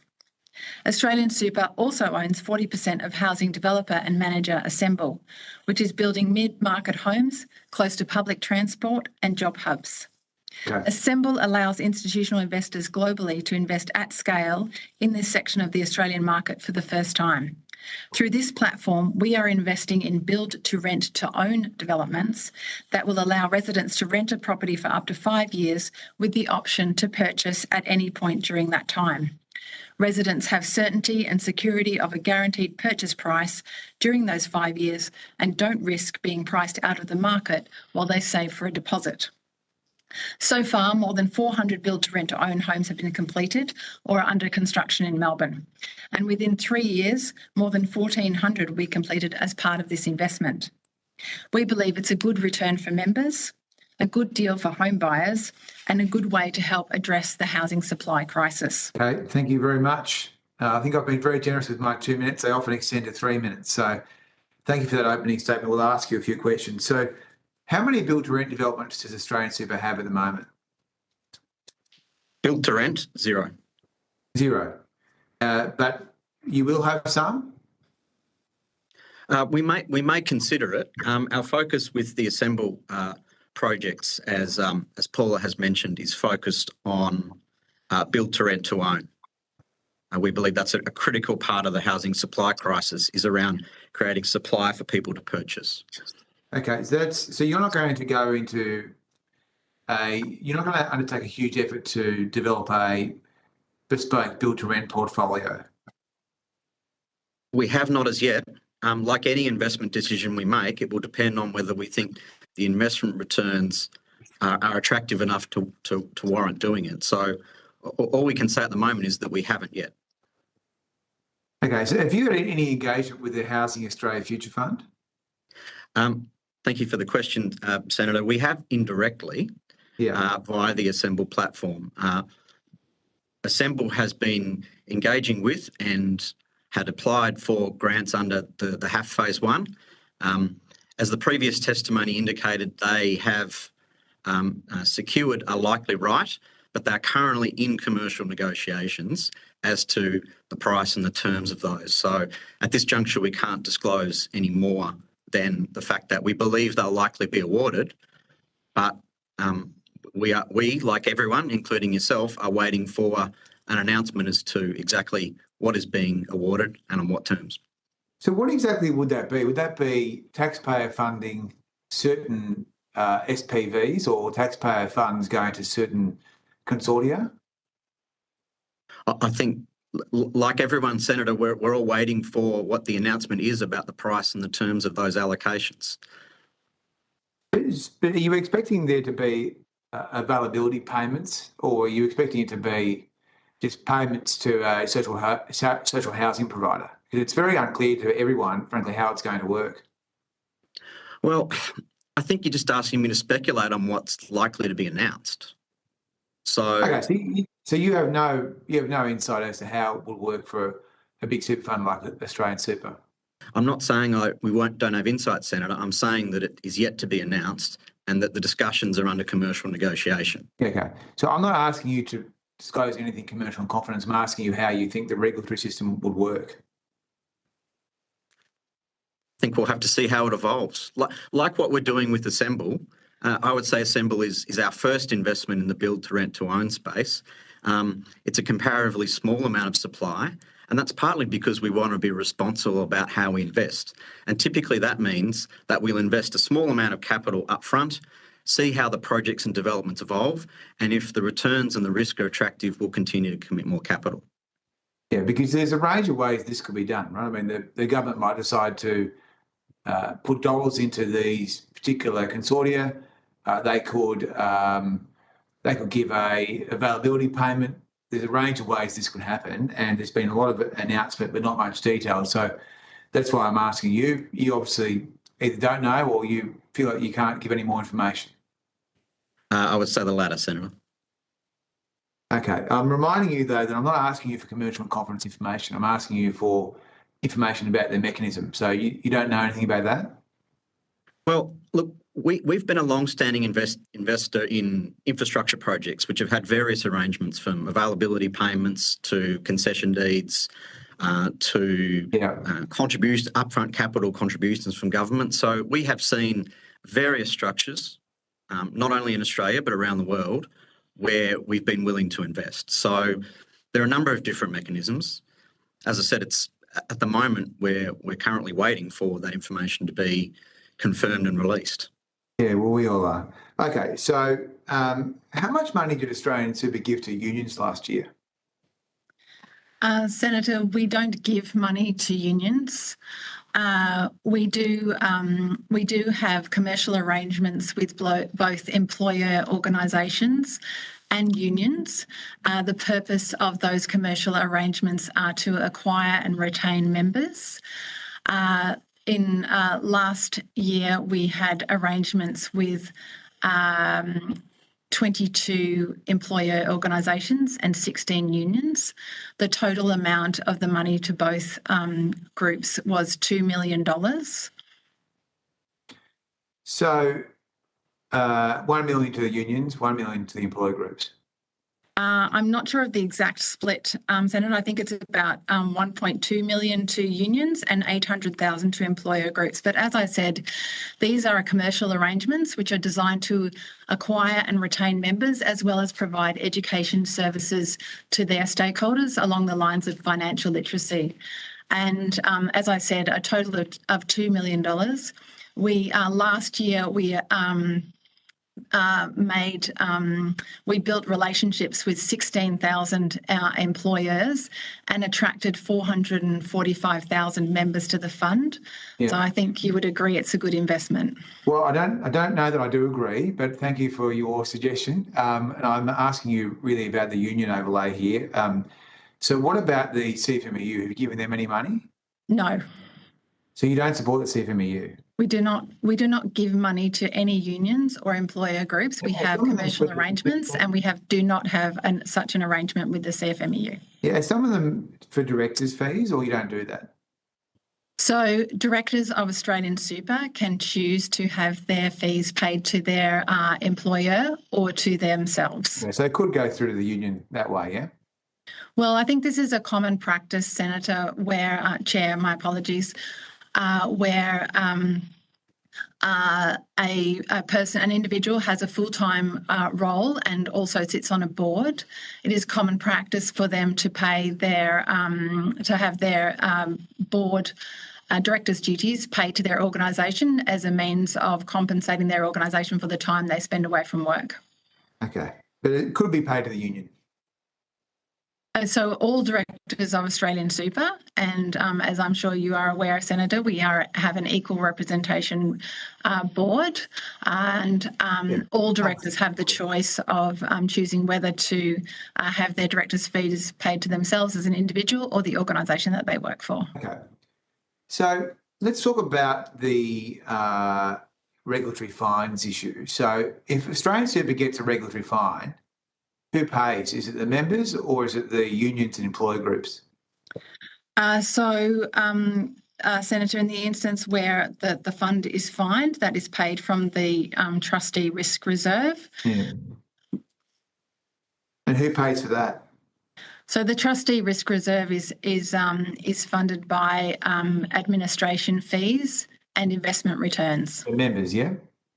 Yes. So it's not paid for by the unions and the employer groups. The IR Club take money out of the fund, but they don't provide any money to support the payment of regulatory fines when the trustee makes a mistake? Well, as I said, Senator, any payments to any organisation are commercial arrangements. Yeah, but that wasn't my question. My question was, do members pay or do the shareholders pay? So as I said, Senator, the trustee risk reserve is funded from administration fees and investment returns. Yeah, and administration fees from members? Correct. Not shareholders? Okay, well, that seems like a good system for the shareholders. They pull millions of dollars out of the super fund, out of Australian super, each year, and they're not on the hook for any of the fines that may be committed by the trustee. What a country. Just finally, can I just ask you about, I think in the last year, according to your returns, you paid $6.3 million to the Industry Super Australia. Is that right? I'm not sure of the exact figure, Chair. However, we have made payments in the past to the former organisation Industry Super Australia. And will you be doing that to their successor organisation? We are a member of the Super Members Council, as we are of AUSPA. Okay, and so we had them on earlier today. They said that their budget was about $10 million for the year, and that they didn't fund the compare-to-peer ads and a lot of the massive advertising spend. So do you help fund that enormous advertising spend? We pay fees to any organisations of which we are members, and then it's up to those organisations to decide how they allocate their funding. So who funds compare-to-peer? Well, that was a previous campaign of Industry Super Australia, which, as I said, Chair, we have previously funded. We are now members of SMC. Do you know who funds it now? I don't have that information to hand. I apologise. No. Would you like to take that one on notice? Of course. Happy to. Thank you very much. Deputy Chair. Thanks very much, and thank you both for being there with us. I know Australian Super represents some of the lowest paid workers in Australia, including, for example, cleaners, who I was very proud to represent in my time in the union movement. I also know that superannuation is a really fantastic Australian success story, and that indeed industry funds that have union representatives and employer representatives on boards have performed particularly well. I just want to hear from you a little bit about how you see the retirement of someone like a cleaner, for example, being impacted by Australian Super, by their ability to save for their retirement, and how that compares with the experience of low-paid workers like that a generation ago. Thank you, Senator, for the question. So what I would start by saying is that we at the moment, as I said before, we have 3.4 million members of the fund and 340 billion in funds under management. 49% of Australian super members are women, but they own only 35% of the assets that we manage. So that's a stark representation of the gender pay gap. When super works well, as it does, we should see a cleaner from Brisbane, for example, who may earn $48,000 a year, retire on a Friday, start their retirement on a Monday, and have an income stream of $47,000 a year when combined with the age pension. So that is a definition of success in our opinion. If you look at Australian super members, our members are likely to be low-income earners. The estimated median salary for a male member of the fund is $61,000 and $45,000 for a female member of the fund, which is around $16,000 lower than the Australian median. In December last year, the average balance for a 55-year-old woman was $157,000, while it was $237,000 for a man. We're very keen to see policy changes that increase balances for women. We know that even marginal differences can make a big difference. We estimate that the gender super gap between male and female 25-year-old members will be about $125,000 in retirement. But we know that as the system matures, that we will start to close that gap. There's also, obviously, we know there's strong reasons for that. Women will largely take time out of the workforce. The gender pay gap is obviously the biggest impact on the gender retirement gap.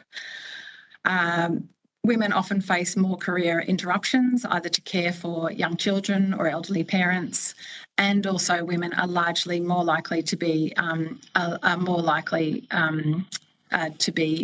part-time workers. One of areas of current focus for us that we're very keen to see policymakers address is the low-income superannuation tax offset. I think, Senator, as you're well aware, this is designed to refund the superannuation contribution tax for low-income people to ensure that they get a fair tax concession on their super contributions.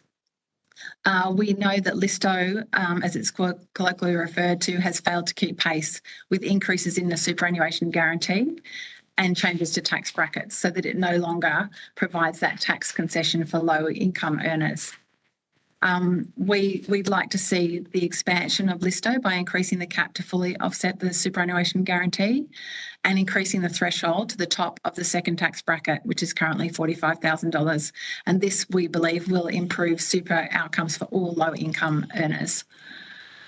We think that the failure of LISTO to keep up with wage inflation could cost a worker on, say, $38,000 a year, $56,000 in retirement in today's dollars.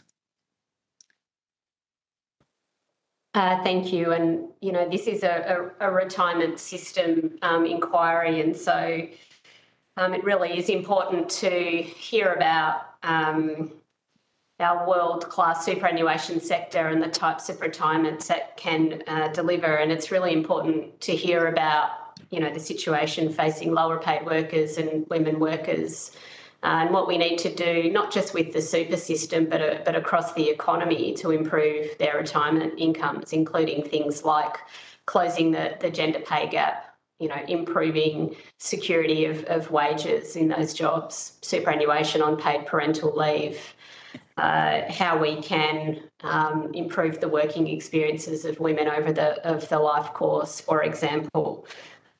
These are clearly some of the things that are really going to have a big impact on people's retirement and women's retirement. And I note your contributions there and of other funds as well on the LISTO question and further measures that could be put in place there.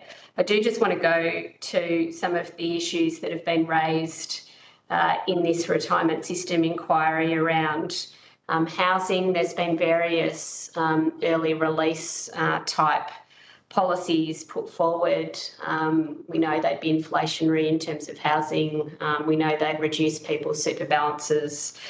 We know they'd increase pressure on the age pension and on taxpayers as a result. What's Australian Super's experience with early release schemes, and what impact do you think it would have on people's retirement if the sort of early release proposals that are being discussed in this inquiry for housing were realised?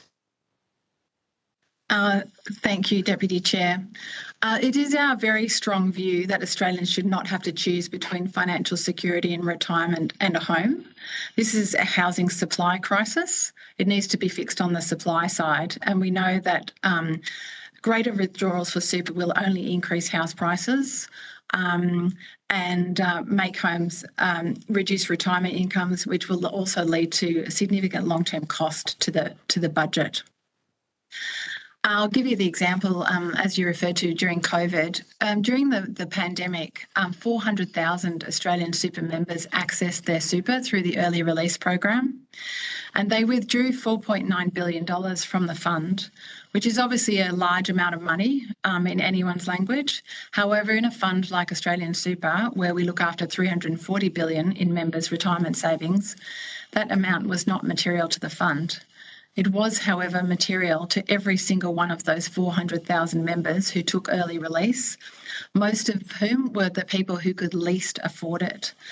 The average balance for an Australian super member who did not take early release was $70,000.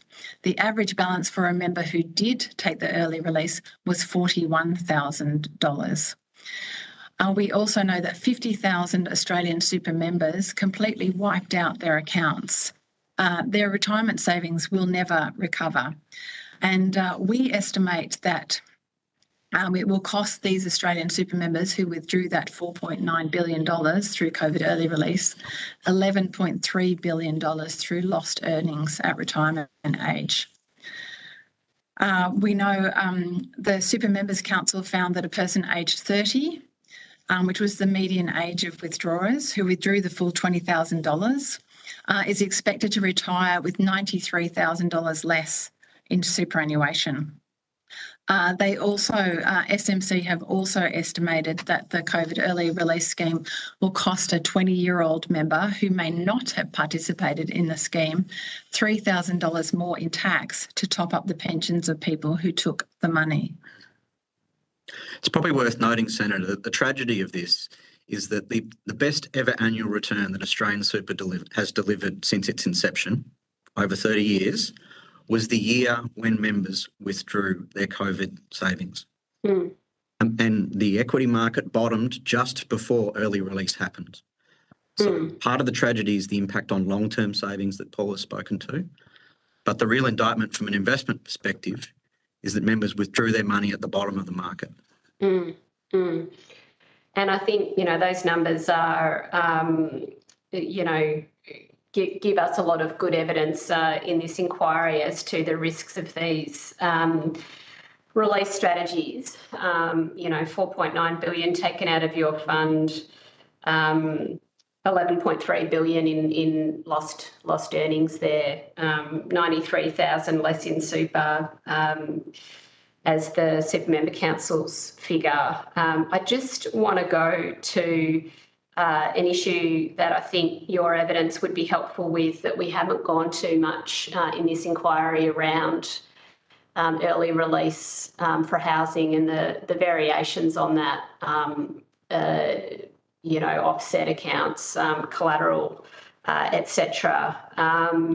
Again, we know that these things just push house prices up, so they don't assist with housing at all. I think there's overwhelming evidence about that to this inquiry and other inquiries. But another aspect of it is that younger and low income people would presumably be even more disadvantaged, because even if they wished to release their super, they would have less, or if they wished to use their super in some sort of scheme that's very technically difficult and doesn't exist, like a sort of a collateral type scheme, they'd be up against people who have a whole lot more and who are putting house prices up. Do you have any insights for us on the sort of equity issues of these sorts of schemes for people who are who are younger or who are on lower or moderate incomes? Sure. Well, I'm happy to talk a little about the concept of collateral, and I think there's a system point, a fund point, and an individual member point. At a system level, as we've said in our submission earlier, Any measure that increases demand and doesn't address supply will likely make the crisis worse, speaking from someone observing how the impact would flow through the economy. At a fund level, our major concern with something like collateral is the fact that when the economy becomes stressed, that is likely when collateral calls will be made. So whilst average default rates could be low across the course of an economic cycle, if I take the US financial crisis in 2008, single-family home defaults rose to 10.5%. If we had a default rate of that in a large-scale crisis, it would likely result in some form of systemic risk, not only infecting the banking sector, but infecting the superannuation sector as well. So the contingent nature of a potential collateral call poses a systemic challenge to the industry. At a member level, our major concern would be that if a member does provide their super as collateral, if that collateral was called and they were to default, it would not only wipe out their personal savings, it will wipe out their super savings. It would effectively leave the person completely penniless. So whilst the idea might have some intuitive appeal, there are some fundamental risks that would need to be managed. Thank you very much. I'll leave my questions there. Thank you. Thank you very much. You go with our very best wishes, and we now move to our next witness before the lunch break, which is Aware Super. So I understand the information on parliamentary privilege and the protection of witnesses giving evidence to Senate committees has been provided to you. To enhance the record, please state your name and capacity in which you appear. Hello, my name is Damien Graham. I'm the Chief Investment Officer at Aware Super. And Jane McNamara, Head of Advocacy at Aware Super. Okay, we're very short on time, so can you just make a 1 minute opening statement, please? Thanks, Chair. I'd certainly like to acknowledge the traditional custodians of the lands on which we meet today and pay our respects to their elders, past, present and emerging. Thanks, Chair, for the opportunity to meet with the committee today. At Aware, we certainly take very seriously our role to invest our members' money from a long-term perspective to help them to secure their best retirement. We have over 400,000 members that are aged 55 and above, and it's our job to make sure that they can move into and through retirement, and that's our key focus for our fund. Our members are teachers, nurses, emergency service workers, and other workers that are essential to the community. How we think about investing to maximise our members' retirement savings needs to help them manage the risk. It also needs to include the service and help and advice we can offer to ensure they're getting the most out of their money in retirement. We'd be happy to discuss any of these areas, and obviously housing as a specific focus with the committee today. Thanks very much for being brief. We do appreciate that. How many build-to-rent investments do you have at the moment? We have in completion or in development 15 different sites. We've committed around $1.5 billion. And again, that's spread across a number of different sites. And it's predominantly build to rent, but obviously with potential to build to sell in the future. So 15, and where are they mainly based? They're mainly based on the eastern seaboard, so mainly the eastern states, so New South Wales, Victoria, typically capital cities. Again, just stepping back and thinking about why we've approached investing in residential housing, it really has been a supply opportunity where we feel that our job is to, as investors for our members' money, identify different opportunities to invest. And we feel that there's an opportunity to support the supply shortage, but obviously to generate a long-term return for our members. So it has traditionally or specifically been in those sort of eastern seaboard capitals. Okay. And have you supported the government's build-to-rent tax proposal? The specific tax, can I just clarify, It's Chair? the tax cut for foreign fund managers and the like. Look, that's something that we're aware of, obviously. We very much prefer to have a level playing field with regard to tax settings. So again, we know it has an impact on real investments from foreigners into Australia. So we just, as I said, would prefer the most level playing field with regard to how we're approaching these opportunities. Yeah, so you're already doing it. You don't need a tax cut to do it, do you? No, that's right. I mean, our focus, but again, when I think about the build to rent opportunity in Australia, and the Australian market from an institutional investor is a little bit different than what we see around the world. And again, I'm sure the committee are aware of this, and you may have gone through this in prior hearings and discussions on this topic. But yeah, we see across different markets quite a lot of involvement for institutional investors, pension funds, and other institutional investors into build-to-rent housing, but the Australian system hasn't really seen that development, and hence why we've seen it as an opportunity to invest more money into. What do you think the Australian people would feel about the idea that the super fund becomes their corporate landlord? Yeah, it's a fantastic question and a key one to ask clearly.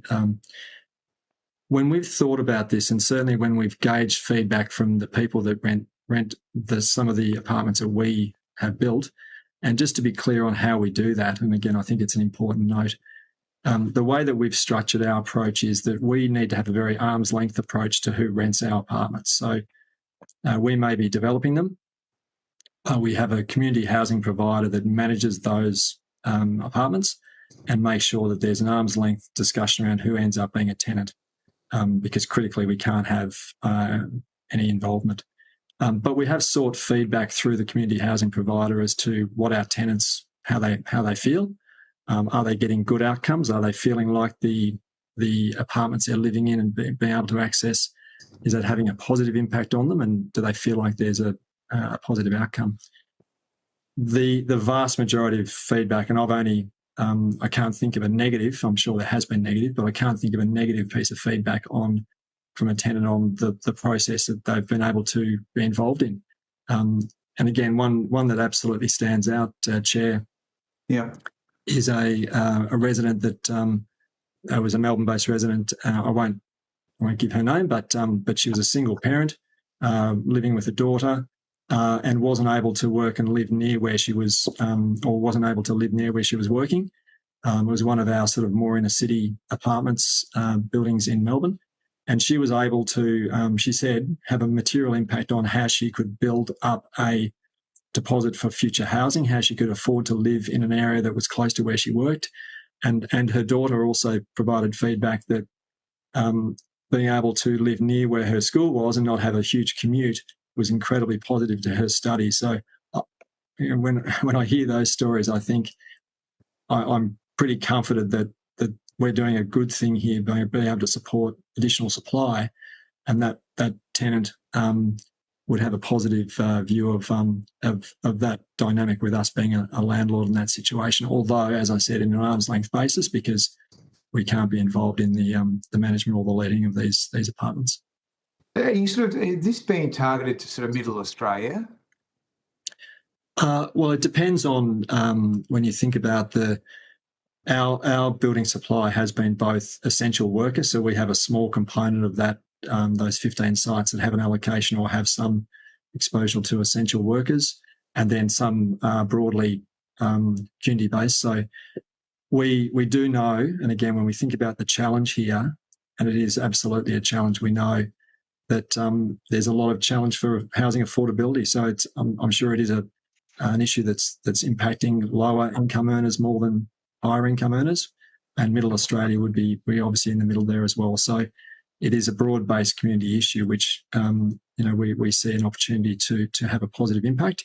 But again, with the specific requirement that it has to generate a return that's appropriate. Okay. Just want to ask you finally about regulatory fines. Have you had any regulatory fines in the last couple of years? I might ask my colleague just to respond. She's close to that issue. Okay, thanks. I understand we have not had any regulatory fines in recent years, but I'm happy to take that on notice and confirm. Okay, and if you were to have any regulatory fines, such as what may be coming to some funds in relation to their failure on the payment of death benefits, who would pay? Again, I might ask my colleague just to comment. So it would depend on the exact circumstances, obviously, Chair, and so I wouldn't want to, speculate too specifically. Obviously, we have appropriate insurance, but, insurance isn't always a complete solution. We do have the opportunity for a trustee risk reserve for such instances where, that's required. Okay, and what about payments to unions in the last year? How many payments to unions?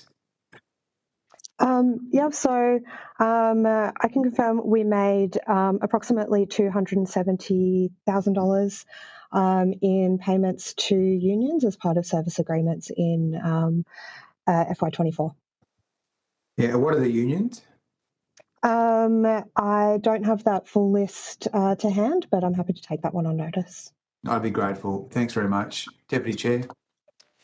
Thank you, Chair, and thank you for being there. So it's fantastic to hear about people being able to benefit from your investments in well-located homes for essential workers, including the flow-on effects of affordable rents into being able to save a deposit and move to home ownership. Mr. Graham, you're the Chief Investment Officer of Aware Super. I just wanted to go to some early release questions. There's been a range of proposals for early release of super put forward in relation to housing. One piece of evidence that would be useful, I think, is what the risks of that would be for the investment strategy of a fund like yours in general. Presumably, if early release was much bigger across in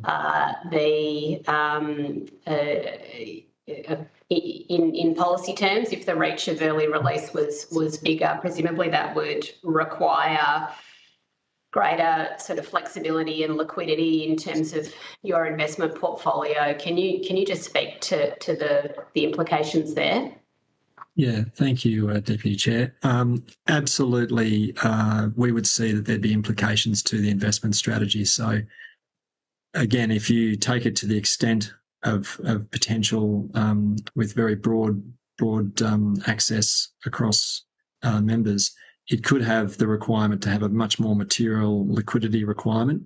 It could have a much more defensive strategic asset allocation for our members, which again, in the long term, we know has a very, very material impact to what their retirement outcomes are likely to be. So we know that our focus, particularly for younger members, is to maximise the amount of risk they can take through time, because we know that that's how to generate, we believe that's how to generate the best retirement outcome for them. If they have a very conservative, or if they go in a market event, they go and they reduce the risk, they go to cash, for instance, that can have a really deleterious impact on their long-term retirement outcomes. So anything that's going to require a fund to hold more defensive assets, even for a young member, or more liquid assets, has that real risk of reducing what the likely retirement outcome will be to them. I think the dynamic around having collateral or having guarantees for deposits, etc.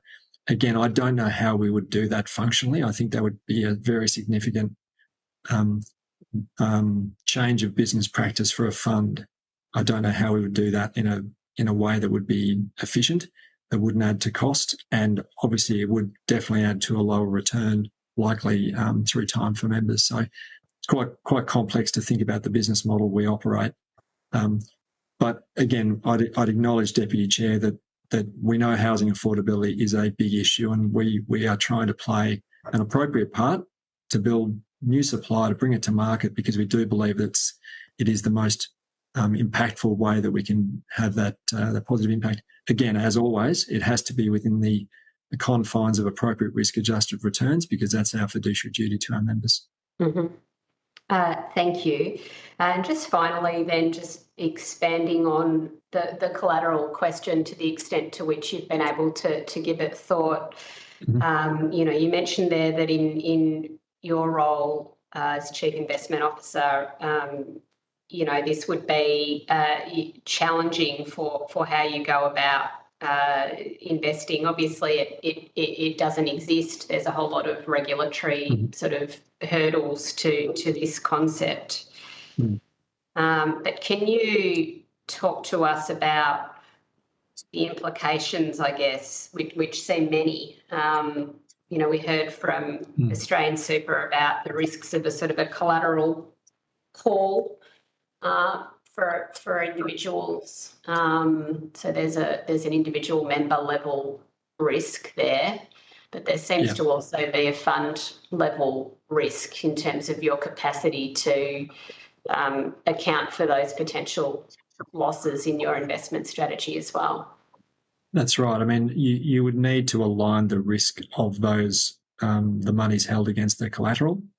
So what I mean by that is you couldn't take market risk for that allocation or that collateral, because there's a risk that it loses value at the wrong time. So the debt, the collateral or the obligation wouldn't change. You wouldn't be able to go to a bank and say, look, the market's fallen by 10%, so that collateral is now worth 10% less. Are you happy to reduce the level of debt? I wouldn't expect any bank would do that. They couldn't do that in their system anyway, because they have to account for the capital, and obviously they're regulated in the way they have to operate as a leveraged entity. So it is hard for me to understand how you would do it in a way that wouldn't materially impact the long-term savings outcomes for that member and for the fund in total, because you would need to be ring fencing, taking away the risk, holding it in cash potentially, and again, over a 10, 15, 20-year time horizon, which that could be the time frames, you'd have a very, very material impact to the retirement outcomes for that member. The growth in their portfolio would be significantly reduced. Great. Thanks for your evidence. Thank you, Chair. Just before we go, I just want to check one thing, just based on your questioning there by the Deputy Chair. So you think it's a good idea to invest in Australian housing, right? That's generally your view? We believe there's an appropriate risk return for our members to do so, yeah. And so it's a good idea for you to do it as an institution, but it's a bad idea for people to take their own money out and do it themselves. As I said earlier, Chair, I think it is a supply side issue. So we believe that what we're doing adds positive supply to the market. And so we do believe that will help the affordability issue. I guess, as I said, there's many things that I think are contributing to this issue. We don't believe that just providing additional demand through early access or access to super funding would necessarily have a positive impact to the challenge. But no one's saying that.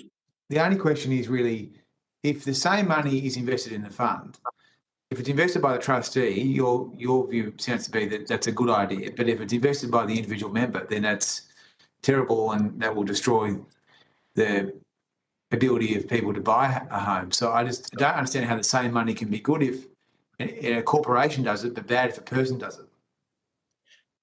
Well, when we look at the different dynamics of different potential policies, it doesn't appear to me, although I'm not an expert on those policies, but it doesn't appear to me that it would have the desired effect. It would certainly add to the demand.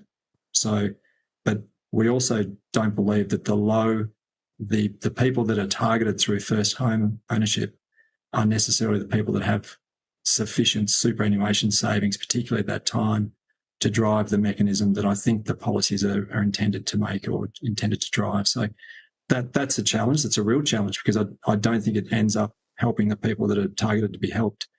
We do believe it's a supply side issue, as I've said a couple of times. So we believe this is the best way we can contribute within the confines of our fiduciary duty to get that good long-term returns, but obviously positively impact supply as well. Fair enough. Thanks for your evidence today, and the committee will now have a lunch suspension. Thank you. Thanks for the opportunity.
Resume, and I now welcome Housing Australia. I understand that information on parliamentary privilege and the protection of witnesses giving evidence to Senate committees has been provided to you. For the Hansard record, please state your full names and capacity in which you appear. Thank you, Chair. Scott Langford, CEO of Housing Australia. Good afternoon, Chair. Jennifer Chu, Chief Program Officer for the Home Guarantee Scheme. Do you have a brief opening statement of no more than 2 minutes? I do, Chair, if that's okay. Go ahead. Thank you. Senator, it's my pleasure to appear as the CEO of Housing Australia, having commenced on the 22nd of September this year. As the Commonwealth Housing Delivery Agency, our 160 staff have two main streams of work. The first is supporting home ownership.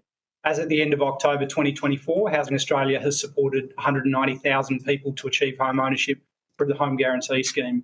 Includes 58,000 home buyers last financial year and approximately 1 in 3 first home buyers who purchased a home last year. Housing Australia's second stream of work is supporting the development of housing, particularly social and affordable housing with the community housing sector through various financing, investment and grant mechanisms. Under the Affordable Housing Bond Aggregator, we've approved finance to support 18,800 new and existing homes held by community housing providers. Under the National Housing Infrastructure Facility, we've approved $930 million of funding, a combination of loans, grants and investments to unlock 11,700 homes. And under those programs, we're currently supporting construction of 3,800 homes.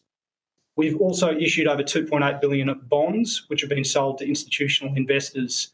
The funds from these bonds support loans to community housing providers through the Affordable Housing Bond Aggregator. Housing Australia has more than 70 institutional investors, including 5 superannuation funds who invested a combined $297 million in those bonds, and a significant number of those who've been consistent supporters of our bonds program in the primary market and are investing to achieve appropriate risk-adjusted returns. In late 2022, we began preparation for the Housing Australia Future Fund facility and the National Housing Accord facility, which set a combined target of 40,000 homes, of 20,000 social and 20,000 affordable homes. In line with the policy parameters set by government for the HAF and the NAF, we aim to mobilise institutional capital, including superannuation, to support more social and affordable housing.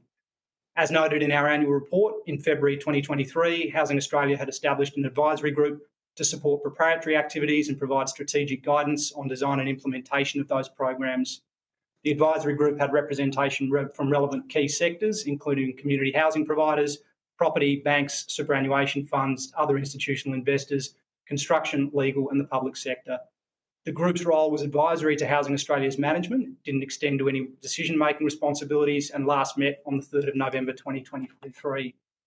The enabling investment mandate was registered on the 13th of December in 2023, and we launched the first funding round on the 15th of January 2024. We're now finalising contracts with preferred applicants. Details of those applications will be released in line with requirements under our investment mandate. So, Chair, thank you very much for the opportunity to meet with the committee, and I welcome your questions. Thanks very much, Mr. Langford. So I do have a few questions for you, and then the Deputy Chair. So I guess I'm interested in how Housing Australia is going to work with institutional investors. Are you going to pay availability payments to super funds and the like? Thank you, Chair. So there are 2 ways that we will work with institutional investors. So currently, through the bond aggregator program, as I've mentioned, we issue bonds and institutional investors are investing into those bonds. So that's been a long-established part of the way that Housing Australia, or NIFIC, the National Housing Finance Investment Corporation, as it was first known when it was set up in 2018, that's how it's worked.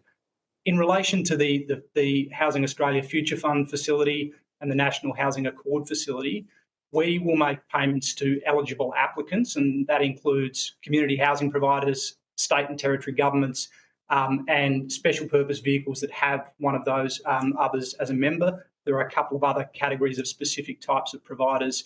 It doesn't include superannuation funds as an eligible applicant in their own right. Yeah. So the availability payments are provided to those applicants who are successful. They, in turn, may be borrowing some component of their capital funding from the institutional investment market, which may include superannuation funds. Okay, that's good. I appreciate your concise answer. So what you're saying is that Housing Australia Sorry, just a really dumb question. Does Housing Australia make the availability payments if they are to be made? That's correct, Chair. Yes, the funds are made available to us by government, and we enter into contracts for those availability payments. You make them through the special account, isn't it? There are mechanisms through which the money is passed to us, but we enter into contracts directly with eligible applicants to make those for the term of the facility that we enter into. In round one, we proposed a contract term of 25 years for those availability payments. Yeah, because as you know, there was money in the budget a couple of years ago for availability payments. I think it was $70 million this year. Yes, Chair. I think you might be referring to specifically the commitments into the National Housing Accord facility, which is a part of that program. And yes, I believe that was in the budget. So that money's come to you now? Senator, it's been made available. I don't believe we've drawn that yet because we haven't entered into contracts yet to begin making those payments. And the money will be made available in line with the contracts that we enter into. Okay, so you have the money, but it hasn't been spent. So, Senator, I believe the money's been appropriated, but it hasn't been made available for payments to those eligible applicants yet. Okay, so then the availability payments are then made to special purpose vehicles, aren't they, or consortiums? They can be. That's correct, Senator. Yeah, and the consortium could have a super fund as a member of that group. That is a possibility, Senator. The requirement is that another category of eligible applicant is a member of the special purpose vehicle. Yeah, and do you know whether there are super funds as members of these SPVs?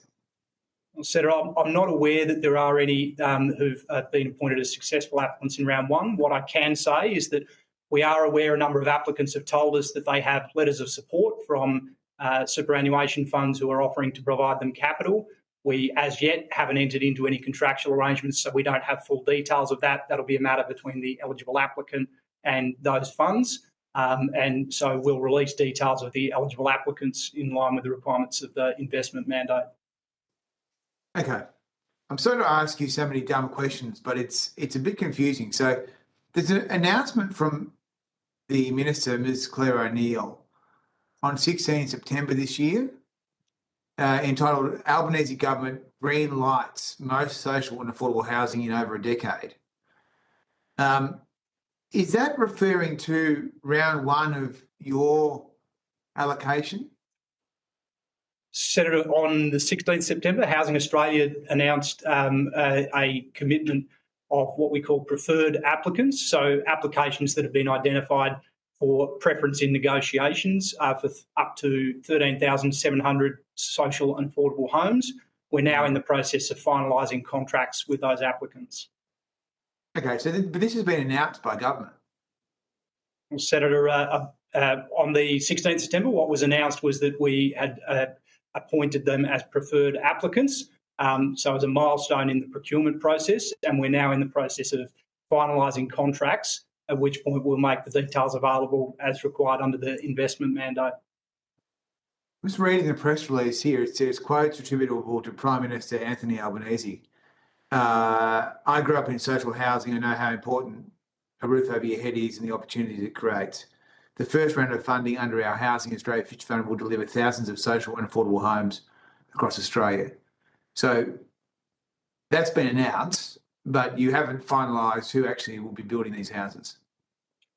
We haven't entered into contracts, Senator. I look forward to being able to announce the first contract very soon. As is typical for a large procurement for a housing program of this sort, we've run a process to identify applicants. We're now in the process of finalising the contracts, and we do look forward to being able to share those. In fact, I think the first one very soon, Senator. It's unclear to me what was the utility of this joint press statement between the Prime Minister of Australia and the Minister. You haven't finalised the work yet. Well, thank you, Senator. I won't speculate on the commentary from government and say that Housing Australia informed the market that we'd reached a stage of preferred applicants, and that's in line with normal practice. How long will it take to get these 13,742 houses built? Senator, I won't be able to give you a specific answer that covers the full spectrum, but the requirement for applicants is that they enter into contracts with us in the course of this financial year. Some of those projects will already be in construction. Some will be completing their planning process, and we'll be able to provide updates on each project as it successfully reaches contract close. Okay, but it could take months and years to build these houses. Senator, there'll certainly be some projects as they're going through the development application process that you could take a view that there will be a period of time for construction to commence. So the target for the program was 40,000 homes over 5 years to enter into construction and increase the supply, very importantly, of social and affordable housing. Okay, but in not one of these cases has it been agreed to determine who exactly will be building these properties, has it? Senator, for the avoidance of doubt, and perhaps I didn't explain well, so apologies for that. We have identified the preferred applicant, so they are aware and their project meets the criteria. We're in the process of finalising the contract with them. There are matters that they may still have that are subject to contract negotiations, so we're not able to share the details of who they are and who their counterparties are, but we will be able to do that in the near term with the first projects, and each project subsequently in line with the requirements under the investment mandate. So it's been announced, but the contracts haven't been finalised, which means the shovels are a long way away. Now, is Cbus going to be one of the parties involved with these SPVs? Well, Senator, I can't speculate. What I can say is that there are a number of super funds that we understand have provided letters of support, and it is possible that a range of superannuation funds, including the one you mentioned, may have committed funds, but we don't know the final makeup of the preferred applicant's capital solution until we enter into contracts with them. Sorry, but I should just remind you that under the rules of the Senate hearings, if you know the answer, you need to give the answer, otherwise you need to file a public interest immunity claim. So is Cbus one of the funds which has provided the letters of support to the SPVs?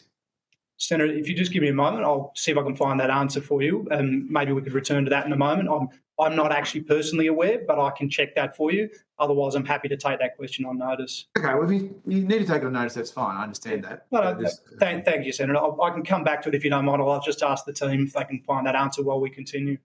Okay, that would be good if we get that answer. I want to also ask you about the engagement that you've had, Housing Australia has had with Cbus, Hesta, Host Plus. What sort of engagement are you having? Because I know that there's been a lot of attempts to get this information, but it's been blocked by various parties through the FOI processes. Well, Senator, thank you for the opportunity to provide as much clarity as I can to you today. I'm happy to do so. So, as I mentioned, Housing Australia's had a long-standing engagement with the institutional investment market. It was a part of the initial formation of what was then NIFIC to engage with the institutional market to encourage investment into housing supply. And very specifically, and through a number of reviews undertaken, including a review in 2021 that called for Housing Australia to more explicitly engage with the private sector to mobilise finance. So through the course of that, there would have been a lot of ongoing engagement. I can't give you the specifics of all of the various forms that it took up until then. Okay, well, maybe I could ask you about the Cbus one, because we had a witness earlier today, Cbus, in fact, and we discussed the issue of the commitment of $500 million to this program, broadly speaking. So have you been able to talk to Cbus about their $500 million commitment? Yeah, thank you, Senator. So, look, I haven't personally, but in terms of Housing Australia's role, perhaps if I talk to the engagement that we've had there. So, in line with the policy objectives of the program that was set, it became clear that Housing Australia needed to engage with the institutional market, including superannuation funds, to look at ways in which they could support the delivery of much-needed social and affordable housing. Yeah. It set a number of requirements for us, and so in anticipation of that, we set up an advisory panel to provide strategic guidance on that. That included the selection of members with specific relevant expertise. And as I understand, as you heard earlier today, one of those was Linda Cunningham, who's a well-respected professional investor who works for Cbus and was asked to give views on what would help Housing Australia in the formation of the commercial offer to market to attract that institutional investment and deliver more social and affordable housing. Does that assist, Senator? So who else was on that working group? Other companies? Senator, I will just have to have a look and see if I've got that information to hand, and my apologies. As it only came up this morning, I haven't been fully briefed. What I do understand is that I'll be able to give you that information if I take it on notice. If you could provide on notice who was a member of that group, how much was the total cost of the group? The Cbus CEO told us that their official received a bit over $7,000. So if we get the cost, membership, that would be great. So there's been no other discussion, as far as you're aware, about the commitment of $500 million by Mr. Wayne Swan. Thank you, Senator. Look, I'm not aware. I'd like to take on notice that, because I'm not conscious of all of the records that we've got in relation to meetings. There is ongoing engagement with super funds as buyers of the Housing Australia bonds, but I'm very clear that it's through that mechanism. There are others that we are not aware of. There are other elements of engagement we've had in preparation for the HAF. It was the work of the advisory group was one component. There may have been other meetings. There certainly was other advisory work undertaken to test the appetite of the institutional market to support this product. And Senator, I'm just being handed a note to confirm that we're not aware of any letters of support from Cbus directly in relation to the round one applications. Okay. I just want to ask you finally, before going to the Deputy Chair, about who does your freedom of information requests there at Housing Australia? Thank you, Senator. Look, my understanding, and as you may appreciate, I've only joined recently, there are several decision makers, and I think in accordance with long-standing practice, we wouldn't name individuals. That's okay. I just want to know what level of person is doing these for you. Yeah, so thank you, Senator. They're senior staff, so typically either reporting to the Chief Executive or reporting to someone who directly reports to the Chief Executive.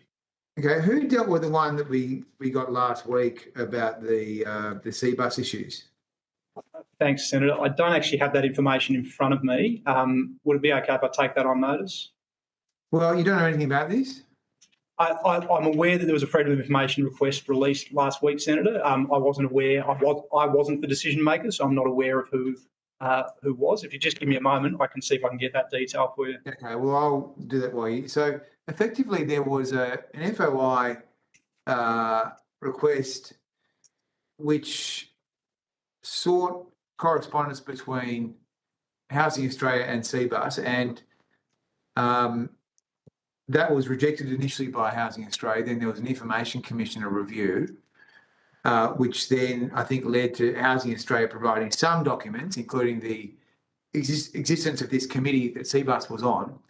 But so much of the presentation that was given to those investors, institutional investors, has been redacted by Housing Australia. It's almost impossible to glean any useful information from. And also, the other question I have for you is, what are the other two documents which haven't been released at all by Housing Australia? I mean, you're running a taxpayer-funded organisation. I understand there may be some need for some commercial in confidence protection, perhaps in the circumstances that you described before, but these are historical issues. And so, frankly, some of the claims that have been made have not been commercial in confidence in relation to some of the matters to do with housing and Housing Australia. So my question is, what is the status of those documents that hasn't been released yet, and why so many redactions on the presentation to investors? Thank you, Senator. Look, I will need to take that on notice because I haven't been briefed in relation to what has been redacted or the contents of those documents. What I can say is that I wasn't the decision maker. So, again, I believe reasons were set out. I've been handed a note that does tell me that the decision maker made reference to elements of that being exempt from the operation of the FOI Act under the relevant section that relates to Housing Australia's commercial activities. And they were created for the purpose of such activities, which was the decision made by the decision maker. In relation to the advisory panel, Senator, I believe that we do have some information that's available in our annual report that talks to the role of the advisory panel. Very happy to take you through that, and if it's at all helpful at some point, Senator, I'm also very happy to come to you and give you a briefing on matters about the operation of the Housing Australia Future Fund facility. Can you articulate the commercial sensitivities here? Well, Senator, I can't go into that because I am not aware of the contents of the documents, and it would be inappropriate for me to speculate. Yeah, well, I think on notice then, if you can just explain why the commercial sensitivity outweighs the public interest test here, because I think there's a large burden in favour of us having more transparency over these issues than less. So we thank you for your answers to me, and now I think the Deputy Chair has some questions for you. You, Senator. Thanks, Chair, and thanks to both of you for being there, and congratulations on your appointment, Mr. Langford. And I'm sure the committee will be seeing more of you, including at Senate estimates when we manage to get to you on the program. You've been through in your opening remarks information about, hundreds of thousands of social and affordable homes that the government is assisting through various vehicles to be built, from the bond aggregator, the NAIF, the bond program that you mentioned, the HAF. You mentioned in relation to the bond program almost $300 million in investment from super funds being leveraged there. And your role, as I understand it, in relation to housing supply is to bring investors to the table and bring community housing providers, investors, developers, everyone together to really work on this huge challenge that we face. How do we build more homes? How do we build more homes that people can afford? So in a general sense, isn't it a good thing if super funds want to invest in helping to build more homes? Thank you, Senator. Look, I believe that the scale of the housing challenge we're facing into needs us to mobilise many different sources of capital to be used by a range of different parties to build the housing that's needed right across the market. Unfortunately, there are hundreds of thousands of Australians who are waiting for social and affordable housing. And for some of those people, the affordable housing is that stepping stone that will later enable them to move on to home ownership. So it's a very explicit requirement of the Housing Australia Act. In fact, it's embedded in the objects that our role is to strengthen efforts to increase supply and encourage investment in housing. And so absolutely we want to see a deepening pool of capital that can be used and support initiatives from all levels of government. Yeah, and you would want from that answer to encourage institutional investment. As you've just said, it's your job. Super funds are out there as institutional investors. They've got their own considerations about returns to members, and they must acquit those concerns. But from your perspective, you're there to encourage institutional investment. So presumably investment from big holders of capital like our super sector is welcome in addressing the housing challenge that we face. That's absolutely correct, Senator, and it's one of the reasons that we have engaged with the superannuation sector. It's one of the reasons the advisory panel, for example, drew in expertise from the superannuation sector to ensure that we have an understanding of what considerations they're making to achieve an appropriate risk-adjusted return in accordance with their purpose, and how we can offer financing solutions and products that will encourage that investment in a way that's going to deliver more social and affordable housing. Well, I'll just end by saying I think that's great and great work that you're doing, and I don't have any other questions in relation to this inquiry, which is about Australia's retirement system. So thanks for your time. Thank you, Senator. Thanks, Deputy Chair. We'll just suspend while we get our next witness. Thank you. Thank you.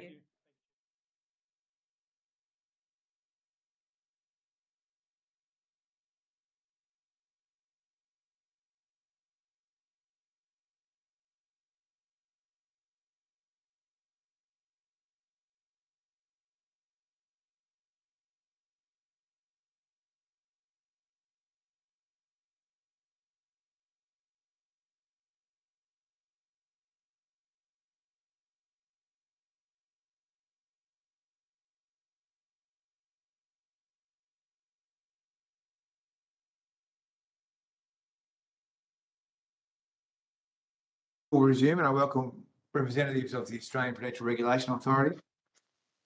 I understand that information on parliamentary privilege and the protection of witnesses giving evidence to Senate committees has been provided to you. For answer record, please state your name and capacity in which you appear. Thank you, Senator. Can I check that you can hear us? We can, loud and clear. Thank you.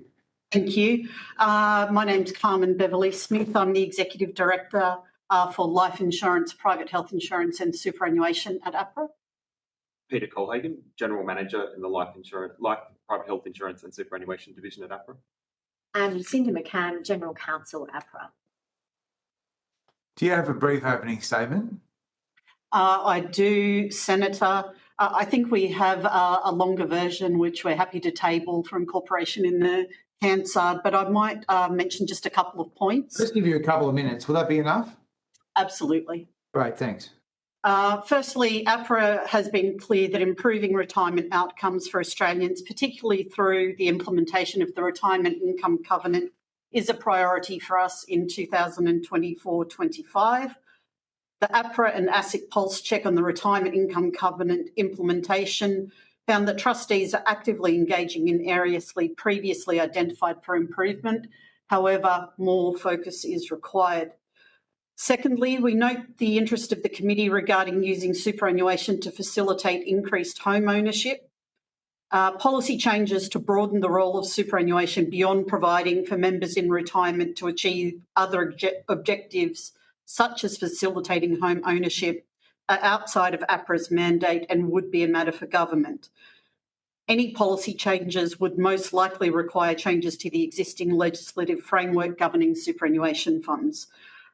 Lastly, there are prudential implications that should be taken into consideration in the development of any scheme that uses superannuation to facilitate home ownership. These implications will depend on the nature of the scheme that's proposed and should include factors such as any required changes to investment management and governance requirements, specifically liquidity management, and any resultant impact on product performance or member returns, as well as non-financial risk and resilience, including third-party management. With that, Senator, we're happy to take any questions. Yeah, well, thanks very much. I have a number of questions for you on different topics. I might just start out with the issue to do with the payment of regulatory fines. So my understanding is that the former government effectively amended sections 56 and 57 of the CIS Act to prevent trustees and directors from using trust assets to pay a criminal, civil or administrative penalty incurred in relation to a contravention of Commonwealth law. Are you aware of that law reform? Perhaps, Senator, I can take that one. Yes, we are, Senator. So we understand that took effect from January 2022, I believe. It was in the Financial Sector Reform Hayne Royal Commission Response Bill 2020. So the intention of that law reform, I was in Parliament at the time, so I understand what the intention was to ensure that the members of the funds would not pay regulatory fines. That was the intention, wasn't it? Yes, that's right, Senator. Right. So that trustees would cease to have the right of indemnity from the assets of the trust to pay any Commonwealth penalties. That's right. Yeah. So let's play a hypothetical here. There's a super fund that fails to meet its obligations to members to pay death benefits, for example, when they are due. ASIC takes them to court and secures a large financial penalty. In that case, the average person would expect that the people that own and control the fund would pay the fine, not the members of the fund. That would be a reasonable person's assessment, wouldn't it? Well, it's a bit, apologies, Senator, it's hard to comment on what the reasonable person might think. I suppose we can best comment on Well, that's what the law says. That's what the law says. So it says here in the EM to the bill, it says here, Section 56 and 57 of the SIS Act now prevent trustees and directors from using trust assets to pay a criminal, civil or administrative penalty incurred in relation to a contravention of a Commonwealth law. So it's very clear. So the average person would think, well, that means that the super fund assets will not be used to pay fines incurred by the trustee. Does it not? Well, I mean, Senator, you've correctly read out what the EM says, and I think we're all very, very clear, and there's no disagreement as to the intention behind that legislative change. Okay. That's clear. That's good. I'm pleased to hear that. So then let's play forward. What happened after that? Was there a case that a number of super funds sought to change their trust deeds? Yes, that's correct, Senator. So I think I beg your pardon? What did they seek to do? So what they sought to do, Senator, was a number of them applied to various state Supreme Courts seeking judicial advice on the trustee's ability to seek to amend the trust deed to enable them to charge a fee, which the trustee would charge to the fund, and it would enable the trustee to build up a sort of trustee capital reserve, in effect becoming legally the trustee's own money once it had charged the fee. Yeah, so they charge the fees from the members. That's correct. So they're not charging the shareholders of the funds, are they? They're charging the actual punters, the people, the members. Yes, Senator, that's correct.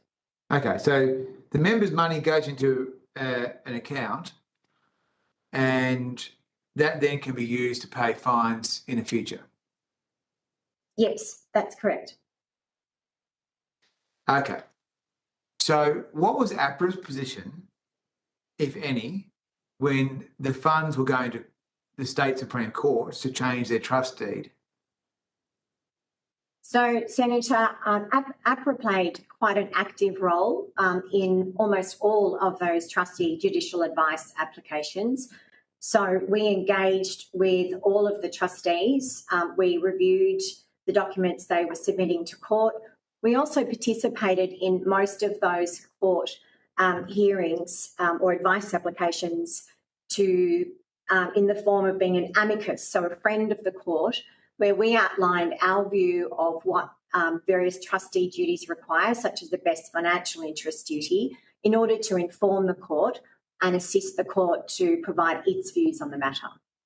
Well, I mean, I just think that's extraordinary that, so APRA supported the fund's attempt to build up a reservoir of money from the members, did it? No, that's not quite right, Senator. As I say, we didn't participate where we were proactively in support. We participated to help inform the court as to the legislative framework. But, Ms McCann, that totally undermines the object of these reforms. It undermines the Parliament's intention. Well, Senator, it was a matter that was carefully considered by a number of Supreme Courts around Australia, and I think this is all public in terms of the information that would be available from the court lists, which was to the effect that the courts found that it was not inconsistent with the best financial interest of members to enable trustees to build up these fees in order to avoid a situation where a trustee became insolvent and unable to perform its duties. Yeah, but now you've got the situation where the funds are making huge transfers of money to unions and employer groups, their shareholders, each and every year, massive transfers, in some cases millions of dollars to individual unions, some of which you're investigating at the moment. And yet these unions receive all this money, as do the employer groups, but they're not on the hook for supporting the fund when things go wrong. So they take money out of the fund, but they want the members to pay the regulatory fine. So the trustees make errors and the members pay.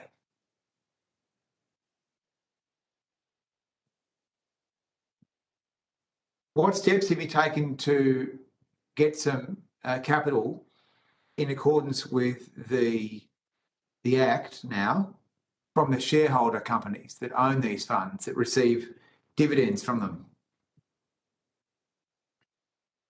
Well, none, Senator. I don't know that I would say that it's our role. Well, I think you've misread your role here if you have supported this position, which has undermined the operation of the Act, because effectively what you're now going to see happen is, in the case of Cbus or other funds, if they are on the hook for significant fines, it's the members that are going to pay. And meanwhile, they're paying the CFMEU huge transfers. So it's a completely broken system, and it was designed to be one which protected the member interests with these changes in 2020.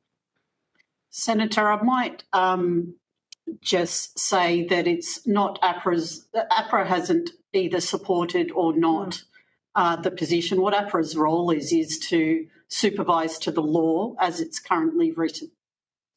Yeah, well, you've got a bunch of organisations that are receiving a lot of money from this superannuation scheme that are not providing any capital at all for the occurrence when there are regulatory fines. I think it's quite extraordinary. Anyway, but basically your evidence is that the trust deed amendments were made. They were made by the Supreme Courts. APRA didn't take a position. That's correct, Senator. So, and just to be clear, the amendments were made by the trustees themselves, but with the benefit of judicial advice. Yeah, of course, the trustees. Yeah, yes, they've acted in their own interest, and they've obviated the law. They've found a way around the law, which is quite extraordinary. So, look, I have some other issues to go through you with. So, how is it going with the CFMEU issues? I mean, obviously, this is now an organisation which the Parliament has put into administration, but you're allowing them to still run a number of super funds. So how's that going? Hard to answer that question. Do you have a more specific question, Senator? So it's a very big question. Well, I mean, what's the position that you're taking in relation to CFMEU officials being allowed to sit on superannuation boards? So, Senator, APRA doesn't hold powers to determine who should and shouldn't be a director of a trustee of a super fund.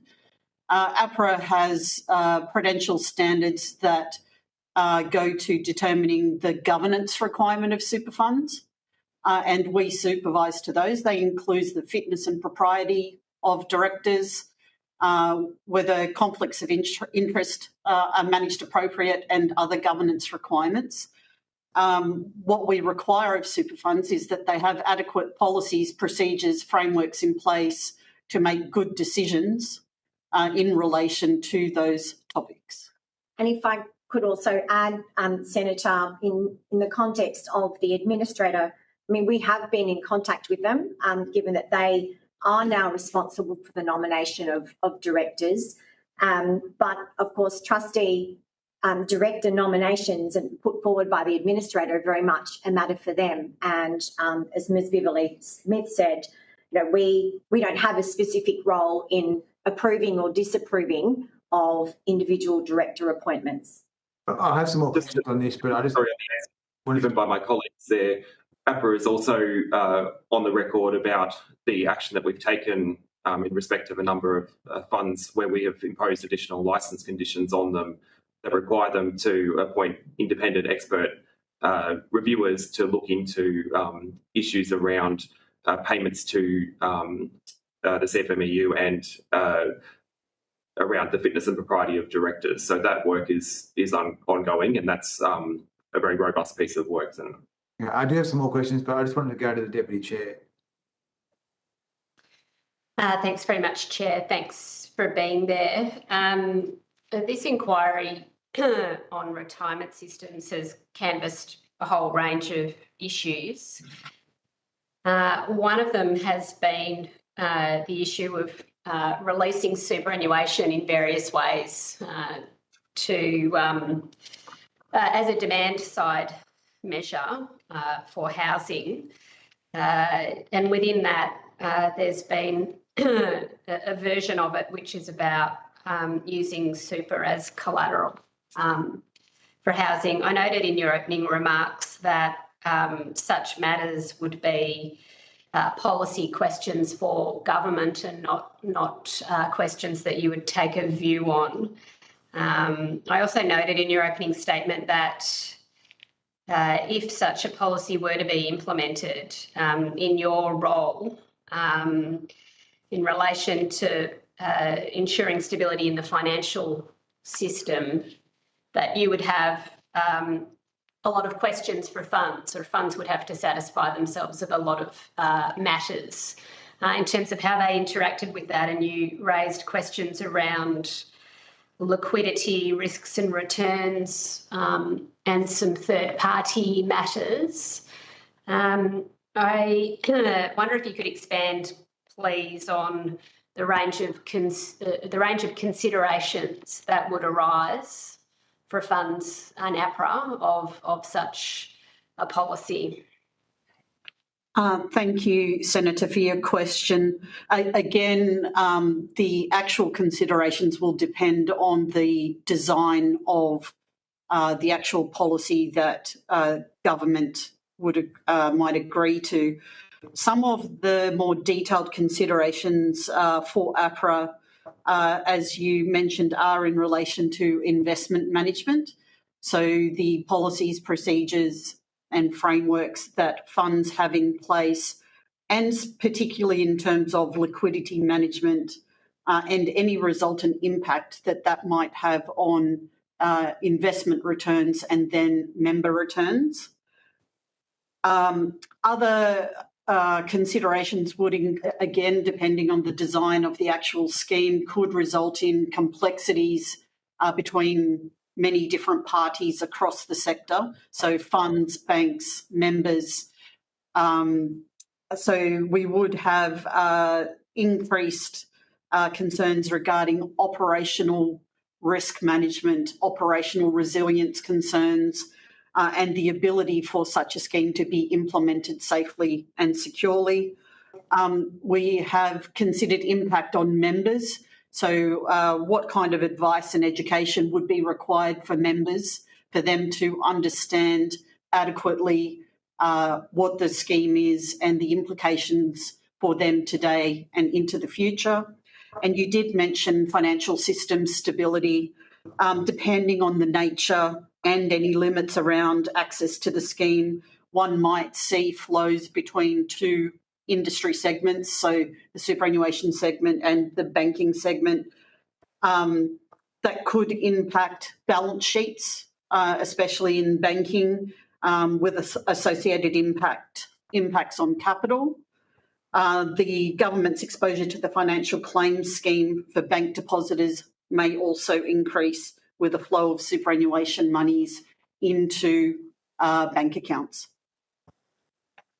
So I draw from that you've had to do some work on sort of preparing for a possible early release policy, as articulated. The current policy, which I think is 50,000, up to 50,000 release from super, and then there's other iterations of that policy around mortgage offset and a collateral concept. So is it right that you've had to think about all of the risks there and what sort of advice you would be providing or what sorts of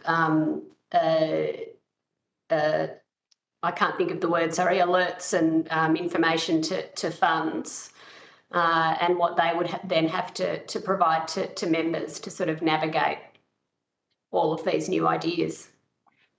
Senator, I might categorise our thinking in terms of whatever, if there is a change and whatever change it might be, what are the high-level categories of prudential concern that APRA might want to look into more deeply, as opposed to any detailed thinking. Thanks for that. And so the liquidity question is if funds needed to manage their investment portfolio as a whole and take into account the need for early release at different times of the life course in different amounts, that they may have to hold more of their investment in cash or similar, and that could impact returns over the life course of someone's superannuation investment or of the fund's portfolio. Is that broadly how to understand that?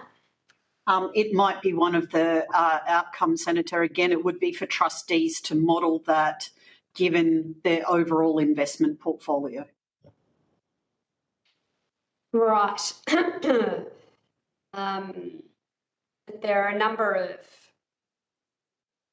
categories of thing, which sound like category of risks that superannuation funds would have to manage should these sorts of policies be legislated. That's correct, Senator. And those risks are for the members of funds.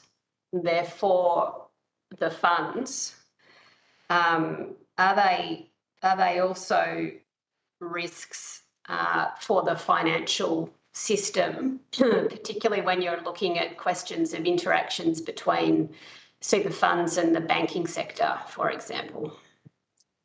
Again, Senator, it's hard to answer the question without understanding the detail of what's being proposed.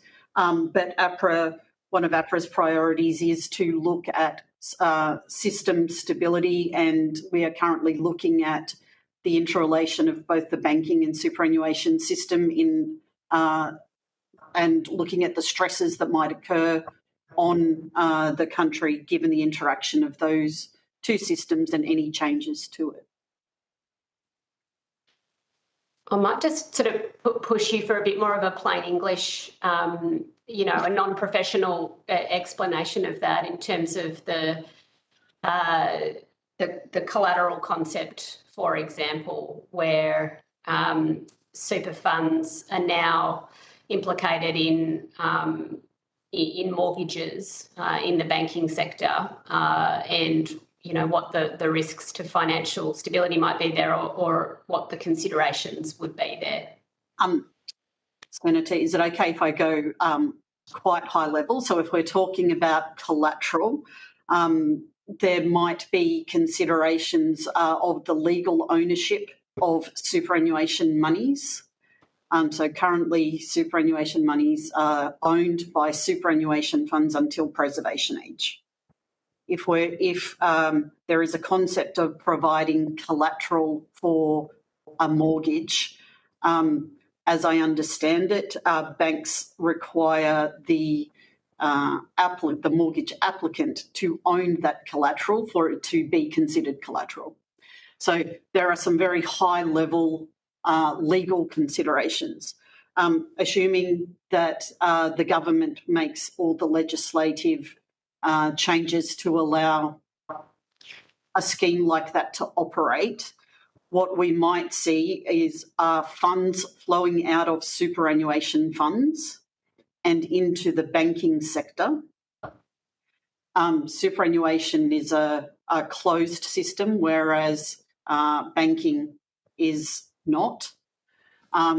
So we will see differences and implications between the two industries working together within the overall financial sector. Okay, thank you very much for drawing that out, and I'll just finish up shortly, Chair. During the COVID early release scheme, there were really concerning cases of financial abuse.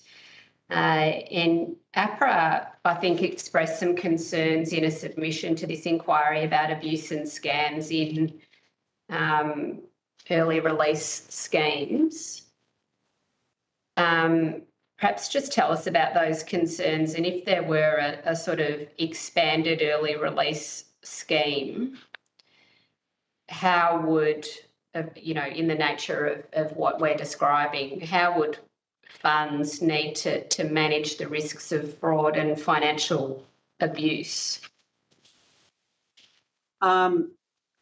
Senator, that would be a question for funds to manage. What APRA's role in that would be is to ensure that funds have sound risk management frameworks. So under our current standards, so 220, and moving into our future standards 230 in regards to operational resilience, our expectations of funds that they have sound frameworks in place to manage any areas of heightened risk.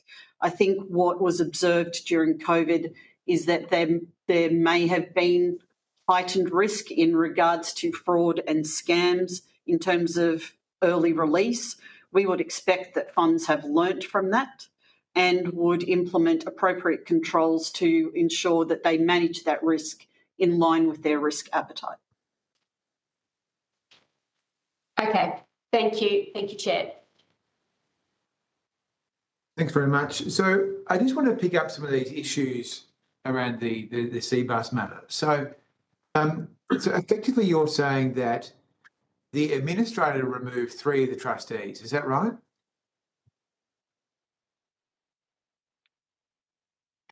The directors. The directors, yes. Directors, yeah. 3 yes, directors? Yep. Yeah, okay. And now is the administrator, is it Mark Irving, is it? That's correct, yes. Yes, Senator. Okay, so why did he force these 3 CFMEU directors off the board? Why? I'm not aware of the answer to that question, no. Senator. You're the prudential regulator. You regulate these funds. You have no idea why. I have not had a conversation with the administrator to understand their decision-making, Senator, no. And perhaps, Senator, if I could just add, as we said earlier, APRA doesn't have a mandated legislated role in any power of veto or approving or disapproving directors appointed to boards. That's just not within the current legislative framework. It doesn't bother you. It could be anyone. Anyone could be a director of one of these funds. I don't know that that's what we're saying, Senator. Our expectations are that the directors of funds meet our expectations in terms of fitness and propriety in line with our standards and the guidance that we provide to entities in that regard. Okay, so what about the 3 new people they're proposing, including a man called Paddy Crumlin? He's going to be one of the new directors, is he? I'm not sure that Cbus has made any decisions as to new director appointments, Senator. Okay, well, I think Mark Irving, the administrator, is suggesting that is going to happen. Senator, the process here is that the shareholder, in this case the administrator exercising the rights on behalf of the shareholder, makes a nomination directors to the board. It's then for the trustee to undertake their process to assess whether those nominees are fit and proper, and it's not until that process is complete that those people would actually take up their seat on the board and become trustee directors. Okay, so you don't run the ruler over these people? At this point in time, Senator, APRA has no approval role in the appointment of directors. I might add, though, Senator, and my colleague, Mr. Colhagen, mentioned earlier, we have imposed licence conditions on Cbus, which go to two matters. So one goes to oversight of expenditure, and the other one goes to the fit and proper practices, as well as the fitness and propriety of the trustees' directors. So that's currently being worked through in accordance with the terms of the licence conditions, and that's been done over the oversight of an independent expert. So, we are taking action in that regard, and we await the results of that work. Okay, so the CFMEU can be put into administration but still nominate directors on super fund boards. Well, that's correct, Senator, because as I understand it, the administrators have stepped into the shoes of running the CFMEU and is running it in all of its ways, including exercising its rights as shareholder. Okay, so you obviously feel that you're constrained by the existing legislation, which doesn't allow you to do more, I imagine, because what are the rules you set for banking and for the insurance sector in terms of board composition? They are broadly similar, Senator. So in each of those contexts, equally, we don't have currently the power to veto director appointments. Yeah, but isn't the issue here conflicts of interest galore, that there are people here who are working for other purposes? And how many independent directors do you have on these super fund boards? So the topic of conflicts of interest is a priority for APRA, Senator. Again, conflicts can be either actual or potential, and we do require trustees to identify and manage any risks in relation to conflicts of interest. In terms of what we're seeing in terms of independent directors, I think over the last 3 or 4 years, we've seen an increase from about 5% to nearly 20% of all trustee directors now being independent directors. And do you think that the equal representation model has had its day? I don't know. It's for APRA to opine on that. That's currently one of the sections of the CIS Act. And as I've said, Senator, APRA supervises to the current legislation. Okay, so you're saying that's a matter for Parliament, fair enough. So then what is the status of your review, the governance review into Cbus? We can't comment on that at the moment, Senator. What I will say is we are planning for that to be completed in the near term rather than the longer term. Okay, well, let me ask you this then. I think this is a reasonable line of inquiry for me. Do you think the Cbus review will generate issues which are industry-wide issues that will warrant a broader response? Again, without going through the process, Senator, I can't comment on that. I would add, though, Senator, and this is a more general statement about governance, we are undertaking an overall review of our existing governance standards, and so that's in particular around governance and fitness and propriety, and that will apply across all industries we supervise, including superannuation, and we're hopeful of releasing a high-level discussion paper with some initial proposals in the coming weeks. Because I guess my comment and question here, my comment is, I think this is a compulsory system, and I think the Australian people expect a lot of transparency here. And I guess my question is then, what transparency will you provide on this governance review? Will you require that be disclosed publicly? Yes, Senator. So that's on the record in our media release when we announced the action that it was our intention that this would become. The Cbus governance review will be released publicly. Correct. Okay, so what about the last governance review they did by Graham Samuel? Do you have a copy of that? I don't have it to hand, Senator. Apologies. Okay. Well, can you provide that on notice, please?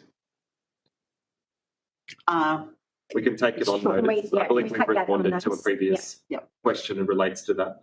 Senator, can I clarify the request that the licence conditions applied on Cbus are a governance review of Cbus's policies and processes in relation to their assessment of the fitness and propriety of directors in that fund only, as well as the expenditure decisions that have been made by that fund only.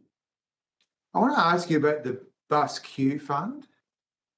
I believe they have said that we believe the proposed licence conditions imposed by APRA last week are necessary and potentially impractical. So what is their problem with what you're doing there? This is a difficult one to say anything much on at this stage, Senator, because it's before the court at the moment. So that's been the subject of judicial review, and we're awaiting a decision of the court. You can't say anything about that? Not at this time, Senator. Okay, so there are only 3 funds we see from EU trustees. Is it Cbus, BusQ and First Super? I think there is one other that's currently being wound up, as I understand it, Senator. But yes, they are the 3 predominant funds. Okay, and have you commissioned governance reviews into the other 2, or is it just Cbus? At this point in time, Cbus and BusQ. And not First Super? As you're aware, Senator, we are currently... yes, yes, so Senator, again, as you would have seen, I think back in September, we announced that we were commencing disqualification and civil penalty proceedings against the co-chair of First Super, alleging a number of matters, including breach of the best financial interest duty. Okay.